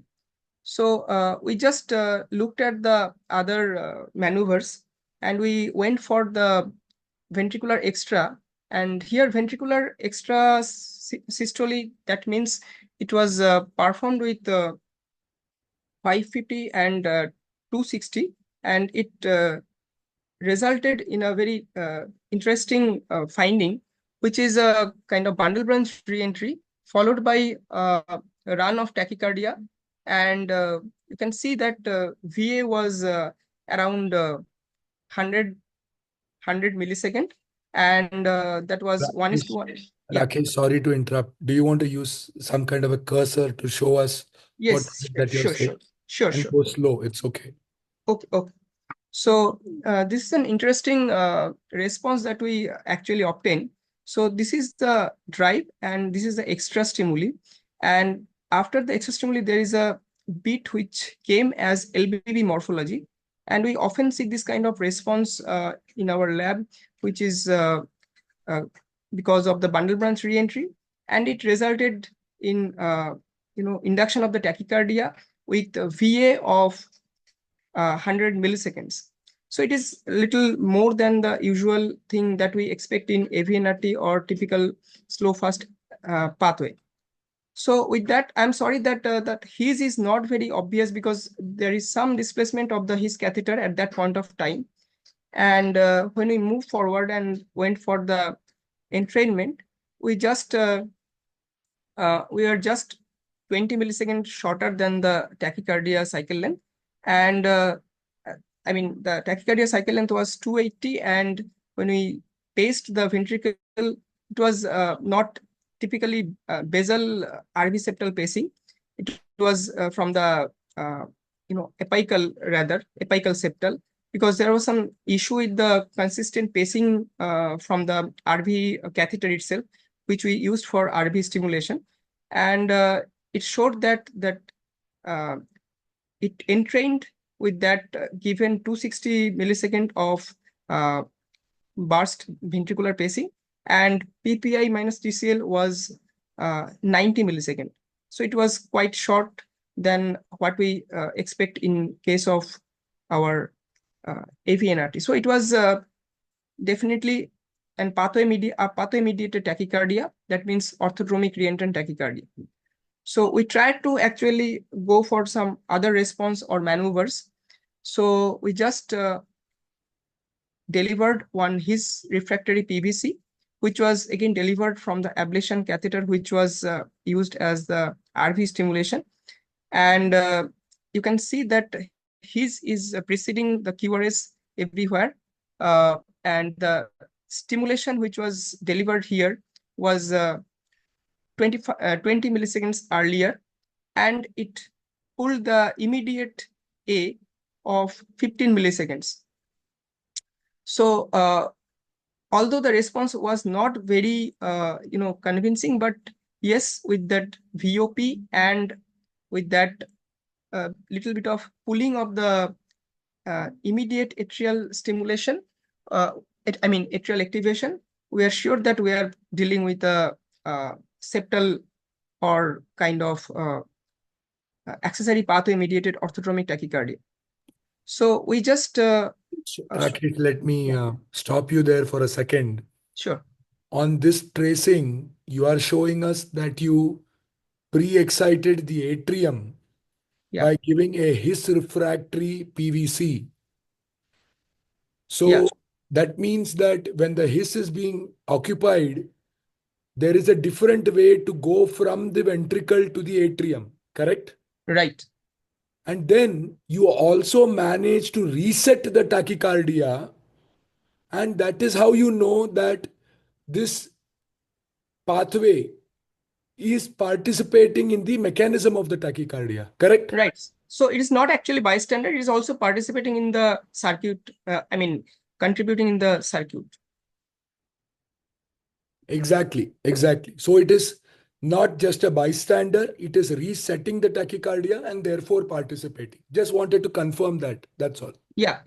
So, and another thing, I mean, since we are all looking at the EGM very meticulously, so the just previous bit, which is coming in the ablation distal catheter, is bit of, fusion bit, I would say, because there might be sometimes during tachycardia some, catheter mediated stimulation, but it didn't caught up the tachycardia cycle length. So we actually ignored that, and we accepted that his synchronous PVC, which was delivered 20 milliseconds earlier, and it actually pulled the immediate A and reset the tachycardia, as you mentioned.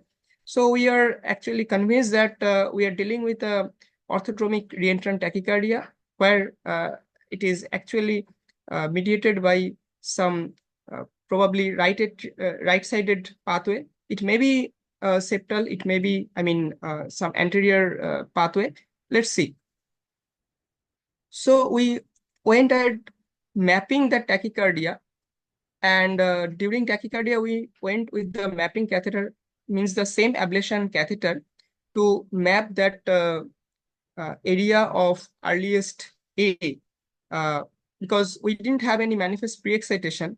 And you can see on the left side that the ablation, which is being roped around the tricuspid annulus, and especially around the septal part, and having the closest atrial activation near the anteroseptal part of the tricuspid annulus, which is reasonably,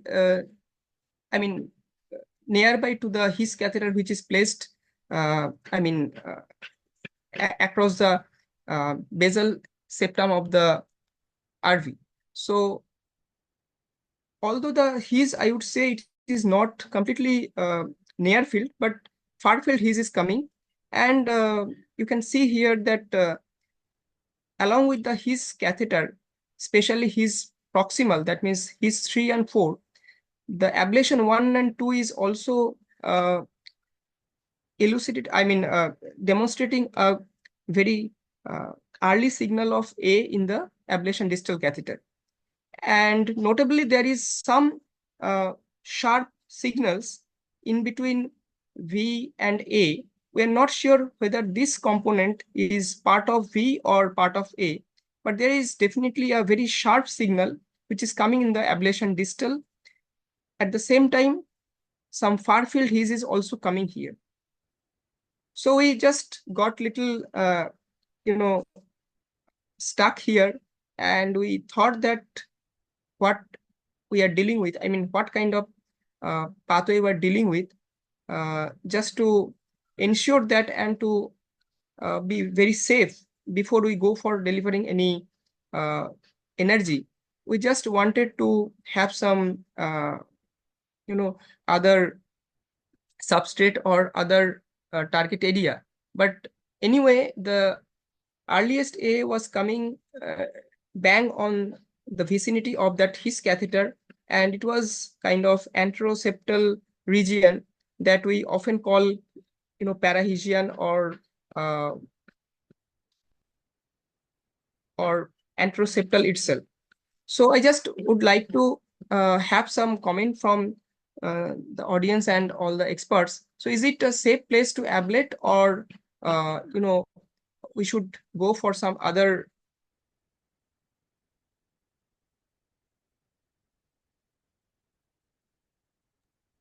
While the poll goes on, some very nice Yeah. tracings, and you can actually see that both your ablation catheter and your his catheter in the LAO are appropriately placed. Your LAO is nice enough that it is end on, and that is how you keep an LAO for all those of us who do these cases. Here are the results. So it's, what do you want to do with them?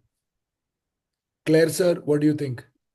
I will give a lesion here. Sir, what settings? What settings will you use? Well, I will around 45 degrees temperature, 45, 50 temperature. I will give a very, of course, it's during tachycardia, I think giving a lesion of 5-10 seconds to my mind is reasonably safe. Another thing I would like to ask is that such patients now we usually do under 3D. Halanke, although I still feel that 3D doesn't mean that it has made it totally safe, but 3D does help you to have the good annotation of the his bundle.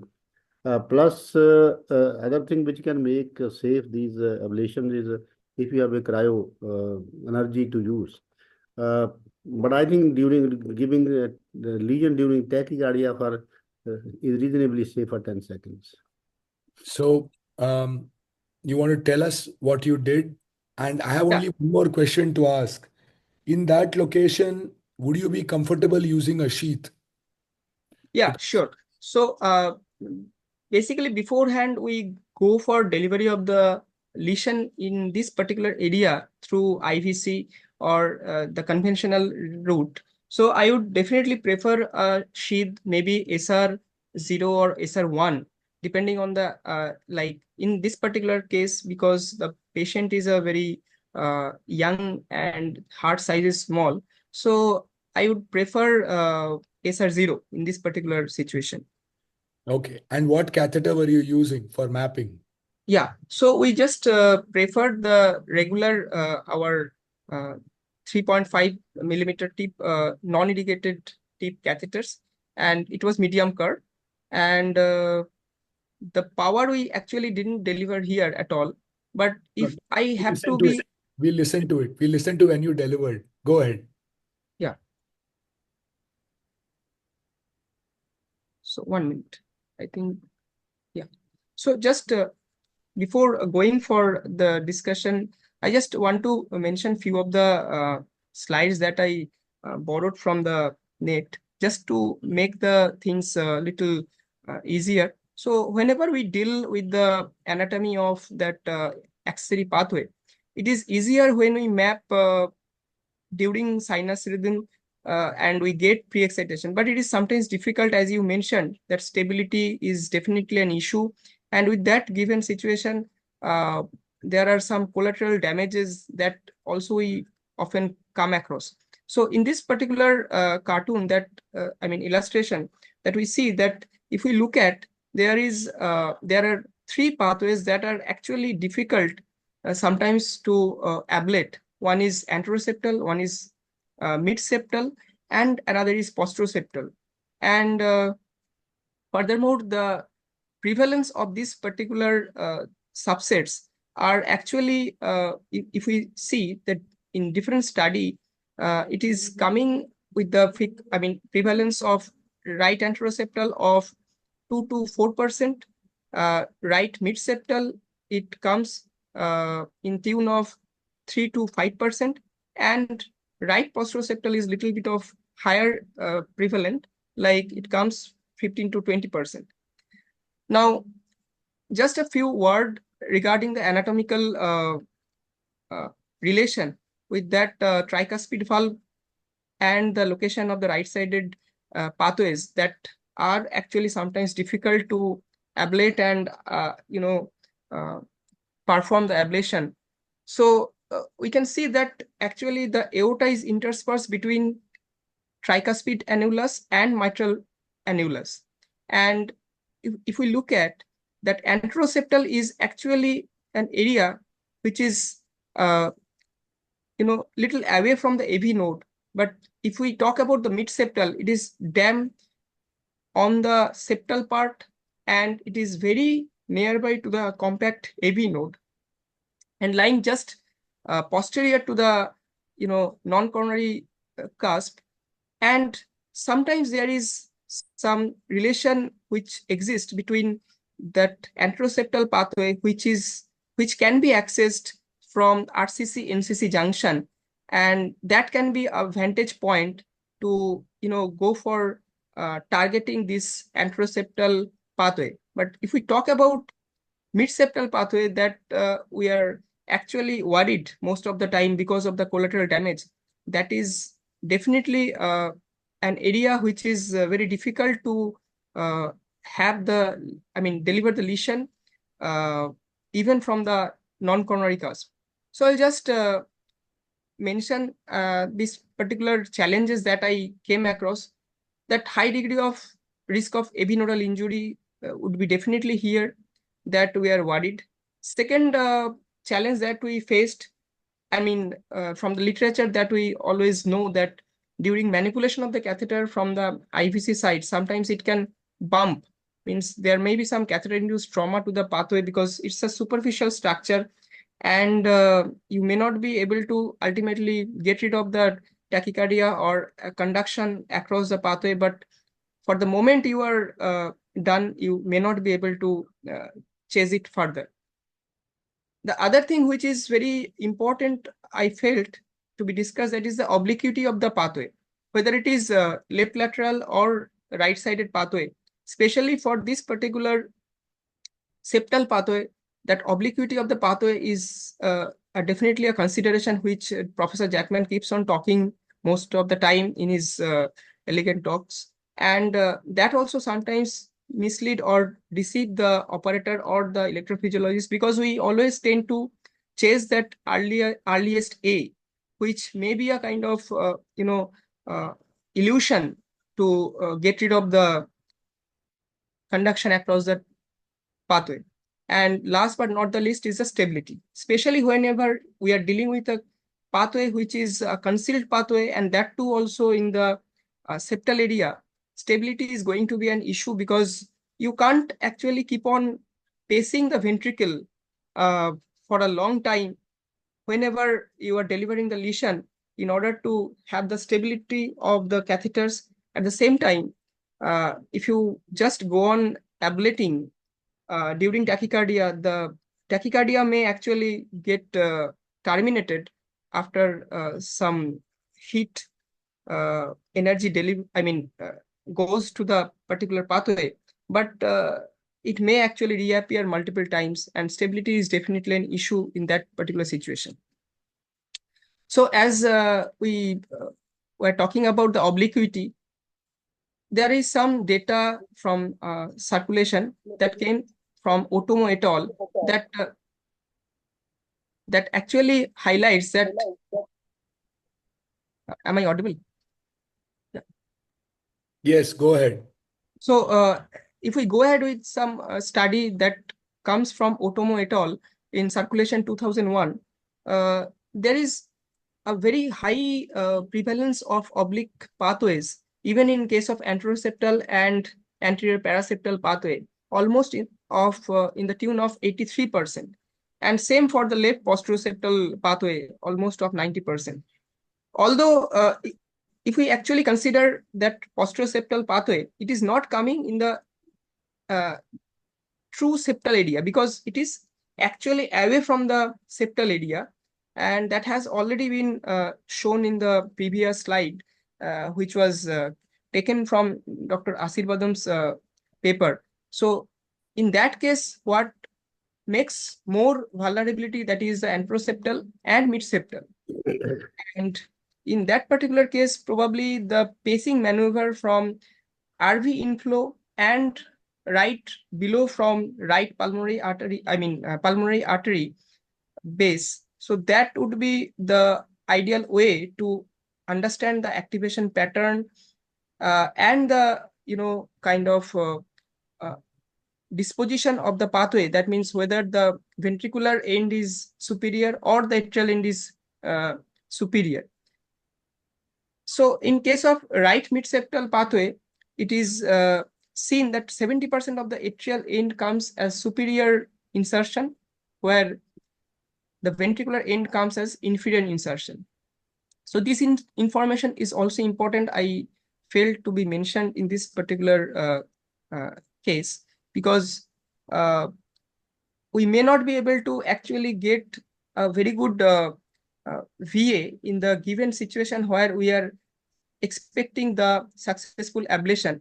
But definitely we need to always go for having a very good pathway potential, which is again a kind of very deceptive thing, because the sharp signal might actually come from the accessory pathway potential itself, or it may be a part of fragmented ventricular signal. Now, as I told, that is the same slide that is borrowed from Professor Jackman's, one of the Professor Jackman's lecture. So as you know that during the ventricular pacing, although it is annotated as LV, but it holds true for the RV as well. So even during ventricular pacing, if your pathway lies oblique, so at the atrial earliest insertional point, I mean atrial insertion point, if you get the earliest A, actually you are not bang on the pathway itself. So the mid body of the accessory pathway, if you want to target or chase, in that case probably you are little away from the earliest A, which the electrophysiologist or the operator might go with the differential ventricular pacing to understand the anatomy and the nuances. So again, the tips and tricks of RFA: closely coupled local ventricular activity of less than 30 milliseconds during the orthodromic tachycardia or during ventricular pacing has been suggested as the acceptable VA interval. Even though it is not a hard criteria that you have to have the fused VA, but up to 30 it is well taken. Care should be taken always that target site has to be at least 3 millimeters away from the His bundle recording site. Although the His is a kind of area which comes as cloud itself that Claire sir mentioned, and the 3D and other things made the life easier in some of the cases to have the get rid of from the collateral damage. But in some of the situation, definitely the 3 millimeter is considered to be one of the benchmark or the reference point. Now, alternative approaches apart from the IVC route that we often use to ablate the pathway, that can be right jugular approach, another may be retroaortic approach, and the third may be cryoablation. So the RFA is considered successful at the target site when retrograde conduction is blocked during the conduction, in the conduction pathway.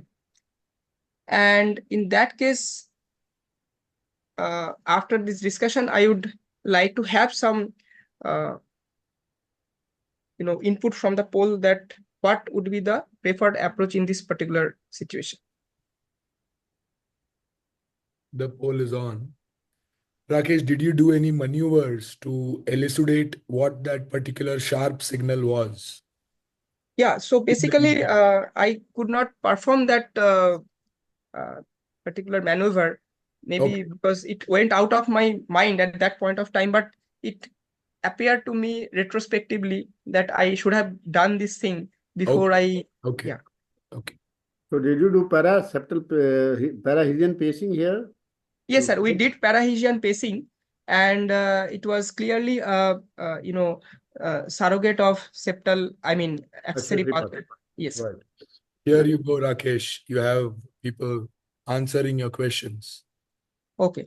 So very nice. So conventional mapping with acceptable far field, actually we tried, and sorry. So here is the ablation catheter that we actually took in the not the conventional site with the far field, but in elsewhere we took that this thing, and that far field his was coming, but actually it was not working well because it was coming again and again. So finally what we did, we went retroaortic approach, because we thought that we'd map that area and we'll try to see the kind of response. And through the retroaortic approach, it was also very near the location of the His catheter, which was placed right on the His. And finally, we saw that that after delivering the lesion, you can see that the artifact of ablation starts here, and within 7 to 8 seconds, it actually terminated the tachycardia. But here again, the interesting point is that we are actually not sure that whether we are potentially damaging any AV node or not. And you can see that there is his is still coming, although we are on the opposite side, means the retroaortic side, and his was coming. So we just had a thought that we'd keep on pacing the atrium with the extra, and we would see that this extra was resulting in some echo beats, which was mediated through accessory pathway. And we kept on pacing that, and without much displacement of the catheters, because in the retroaortic approach, I felt that the catheter stability was much better, which was actually very difficult during the tachycardia from the IVC side. And fortunately, you can see the time also here. Sorry, 1 minute. Sorry. So you can also see the timing. So after some time, that echo is also not coming, and we delivered lesion for 40 seconds. We were with 25 words, and since the tachycardia got terminated within 10 seconds, so we kept on delivering the lesion for another 30 seconds. So altogether 40 seconds lesion did the, made the thing done for us on that day. So after that, we kept on pacing that ventricle, and ventricle was clearly showing the VA dissociation, and we're actually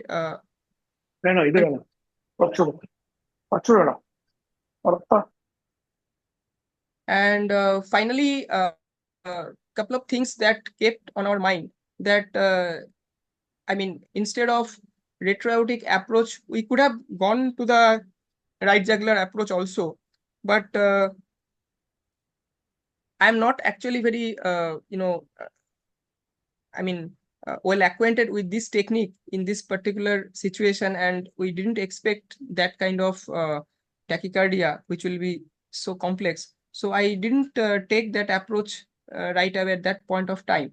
But definitely there is some alternative approach, which is through the right jugular, and they say that if we just come down from the jugular approach, probably the stability is better, and you can probably be on the ventricular side rather than the atrial side, and you can hook the tricuspid valve from the ventricular side with little bit of J curve, which might do the thing for the day. So transjugular venous approach has been proposed for cryoablation also in case of children, and the paper which came in 2024 April from Raponi group, so they mentioned that the acute success is 83% in case of this conventional approach, and recurrence is almost 40%, whereas the jugular approach might result in almost 100% success rate and recurrence of 4% only.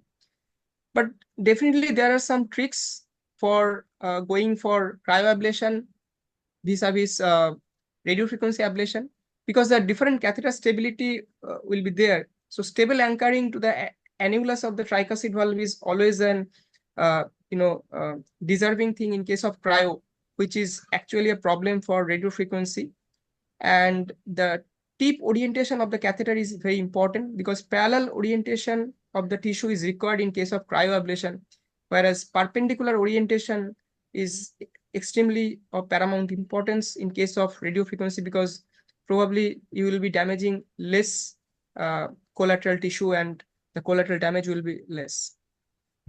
But the problem is that, sorry. Rakesh, can I ask you one question? What are the chances of AV block vis-a-vis RFA and cryo? Yeah, so I probably can't answer rightly at this point, but yeah, with cryoablation also they have shown AV node damage itself. But the good part is that probably you can appreciate the ongoing damage that you can probably stop or get away before it goes for a permanent damage. So the permanent damage is probably less in case of cryo, but I'm not sure about the exact statistics. Okay. In cryo, basically, you will have a map mode where you can deliver a slightly lesser degree of temperature to evaluate. And then you can go on for the ablate mode. Can you go back to a couple of those slides, Rakesh? Just Yeah, before, sure. yeah, the previous one. So both of these slides are essentially in the non-coronary sinus of Valsalva. Yeah, Okay, very nicely you can see actually that the last signal on the ablation catheter, when you don't have the retrograde conduction via the pathway into the atrium, the yes, last complex signal actually goes away, and that is what results in loss of conduction. And then you have the atrium back again. So you were able to ablate the atrial end of the pathway from the non-coronary sinus of Valsalva. And because it was a retrograde only conducting pathway, this was a safe thing that you could do, correct? yeah. So another thing, I'm not sure what substrate actually lies in non-coronary sinus or the junction of RCC or NCC. So I was just trying to study or trying to go through the literature, and they say sometimes there may be some, muscle fibers. So that myocardial substrate which lies from as a bridge from the, sinus of Valsalva up to the atrial end might be responsible for this kind of uh, this Yeah, axillary pathway. Yeah, but in this case, I think probably you had the vantage point to deliver energy to an atrial end rather than deliver energy over the body of the pathway, which may have been very close to the conduction system there. right. Dr. Gupta, Dr. Claire, any thoughts about this? Yeah, I think you're right. Actually, he's ablated on the atrial side. Uh, I just want other people's experience. We did try initially the jugular approach. Sachin has made an interesting point, sir, which I wanted to bring out, but I Uh-huh. left it out. Is that if you look at the signals, you have both the A and the V along with a hiss in between. So probably not truly the non-coronary sinus. He's prolapsed a little bit below that, and that's where he has gotten success. So it's the atrioventricular septal location where you can see the A and the V at that location. Sachin, I hope that that's what you wanted to point out, right? But even without prolapsing into, the thing is you can get ANV right in the coronary sinus. In the non-coronary sinus of Valsalva, it's usually unusual. If you're getting the A and the V in the non-coronary sinus, Very good. either anterior towards the RCC, which again is an anterior location, so it would be a vantage point. Rakesh, have you Yeah, ever encountered any transient AV block while delivering energy from non-connicus yeah. transaortic? Sir, to answer your question, sir, to be very frank, actually, I tried first to deliver energy from the right side, I mean that conventional IBC side. So at that point, there was bit of PR prolongation at some point during, I mean, just after termination of the tachycardia for some time. It was for 4 to 5 seconds. So that was the reason that I could not, I mean, I didn't go for delivering lesion from the IBC side at all. But from the left side, it was the problem that the tachycardia got terminated uh, very shortly, like maybe 7 to 8 seconds every time. And I had to deliver multiple energy because it was not going completely. So finally, it went for good. And the problem is that, I mean, after that also, I kept on pacing the atrium to see the echo response, which was coming even before the ablation itself. And it disappeared. And finally, when we paced the ventricle, there was clear VA dissociation. So from the NCC side, there was no actually VA block at all, or I mean that AV block at all. But I think safest would be in these patients to give lesion during tachycardia. Like during V pacing, it is confusing whether you're going to the through the septal or normal conduction system. Safety will be during tachycardia. So what you can do is that if you give a lesion during tachycardia and and the tachycardia terminates. And hopefully, if you think your catheter is at the same place, sometimes what happens when the tachycardia terminates, your catheter also moves. But if the catheter doesn't move, then you have the normal sinus rhythm. So during normal sinus, you give another 20-second lesion at the same place. That is much more easier to have the when you are doing on a 3D, because you know where you gave the lesion, so you don't move, and the same place you give another 20-30 seconds of lesion to kind of solidify your lesion. Yes, sir. Probably I could have done another thing that came later in my mind, that atrial pacing could have been done at the time of ablation. I mean, during the tachycardia also, which could have avoided that displacement of the catheter. But frankly speaking, I felt that actually in that particular place, even after the termination of the tachycardia, the stability was quite good.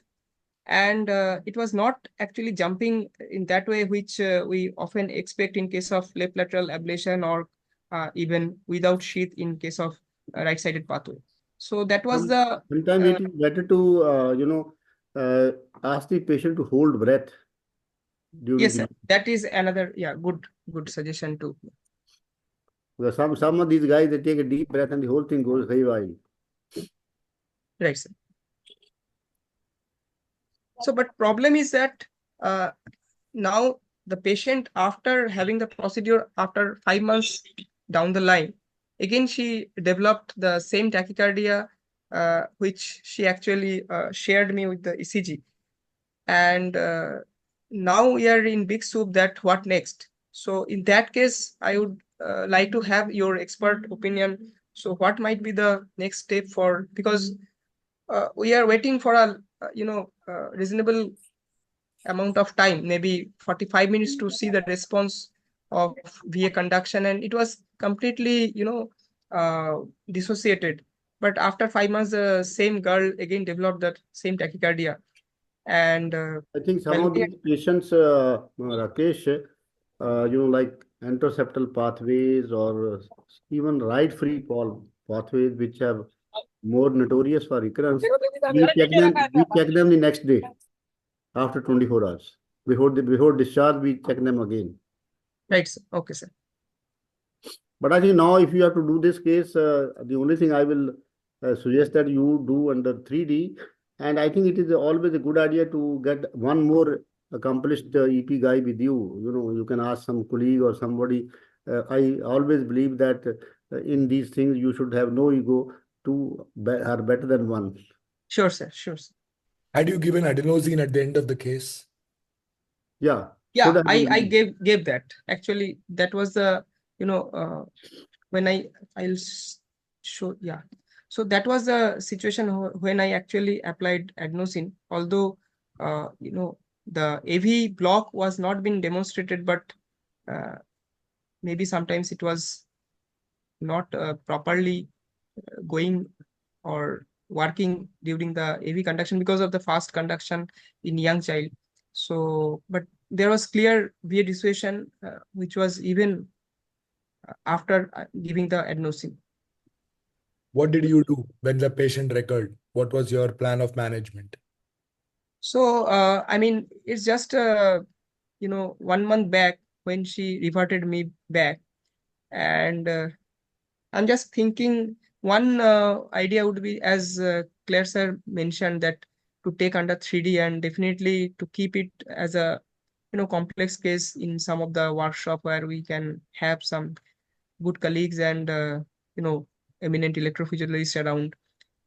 The second would be definitely to give a chance for cryo and the juggler approach, which I probably didn't apply at that point. Yeah, Rakesh, one thing more. I think all these thoughts are very well good ideas. But believe one thing you must do always with these patients is thorough, sit with the relations and the whole family, tell them there is a real risk of heart block and patient may need a pacemaker. Because, in AB nodal reentient tachy, others, you may not be so aggressive in explaining, but in this situation, I will be very aggressive. We had a patient who came from Australia. So this guy around 27, 20 years, a lot of tachycardias. And he, somebody in, I think, Melbourne or Brisbane took him for EP study. And this was a mid-septal pathway and he didn't ablate. A sensible guy, he said, no, there's a high risk of heart block. But this guy came to India to us and he had every third day tachycardia. So we had to take him and he was not willing even for a pacemaker. So we tried, we did a 3D and we thought we had ablated. But next day he had tachycardia again and kept him on medication. Went to Australia 6 months later. He came back again and he says, "Okay, I understand the pacemaker risk, but please don't put a pacemaker." So we have to counsel the whole family. But ultimately, tachycardia, we could ablate the mid-septal pathway and he's fine. So these are tricky patients, you know. Yeah, nice, sir. So I don't know. I mean, if we are lucky enough, then probably we can do it off. But as you mentioned, she's a young girl. So Yeah, I think we should. Deepak, can I make a comment? Yeah, go for it, Arun. Yeah, Dr. Rakesh, see, basically, anteroseptal is lesser risk of AV block compared to mid-septal because his is insulated, it is much more protected. Even if Yes. you're going from right side, your chances, see, unless your catheter is unstable, it dips to the mid-septal position, your chances of AV block are less. In the non-coronary also, you have vantage point going through the aortic and reaching the AV node, chances are less likely you would have AV block, probably when in the non-coronary, you deviated from the non-coronary and right coronary junction towards a non-coronary posterior surface where you have the compact AV node. So if you're staying on the ridge between non-coronary and right coronary, or on your right side approach jugular, or you are staying more on the 12 o'clock to 1 o'clock and not staying towards a 2 or 3 o'clock position with a stable catheter, anteroseptal, you should still give it a retry.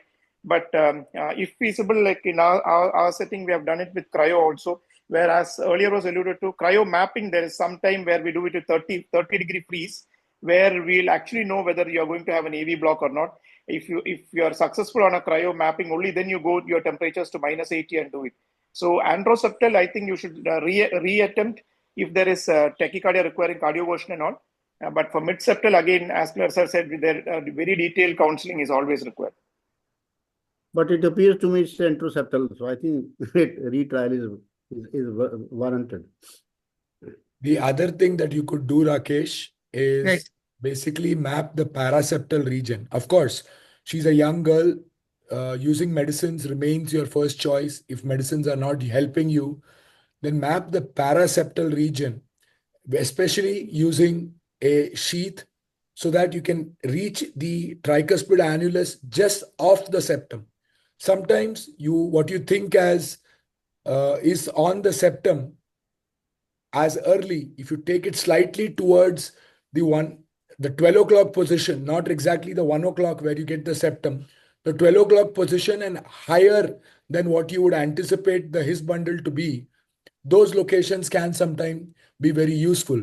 3D, I agree with sir, is an extraordinary tool for localization, but EGM analysis still remains as EGM analysis. There is no substitute for that, whether you use 3D, you use 4D, or whatever it is that you want to call it. EGM analysis remains. Cryo is a useful technique, as Arun mentioned, preferably for mid-septal more than anterior anteroseptal. Anteroseptal, we still should get away with a right bundle branch block and be able to. But again, detailed mapping at that location is critical. And I think if medicines don't work, as you have suggested, probably going in for a assisted procedure or a procedure with someone else with all the opportunity to ensure you have a safe procedure would be your choice to go. Nice case to kind of show these challenges. I do think that you've done a good job. You had acute success. These are challenging cases. You may want to reevaluate the non-coronary sinus and the location that you did ablate from to see if you can get success from that location too. And using the geographical variances in anatomy, you may want to be careful. Once again, Dr. Claire, Dr. Gupta, sir, thank you so much for being here. Rakesh, thank you for presenting such a nice Thank you, case. sir. It's a challenge that all of us face. And all the people on this call, once again, thank you for being here. We hope to see you next month. And hopefully, this has helped all of you. The recordings will be available on YouTube. Thank you once again. Thank you. Great, Thank you. great Thank you very much. job, Deepak. Thank you very much. Thank you. And I'm sorry for my voice. No, no, no problem. Bye bye.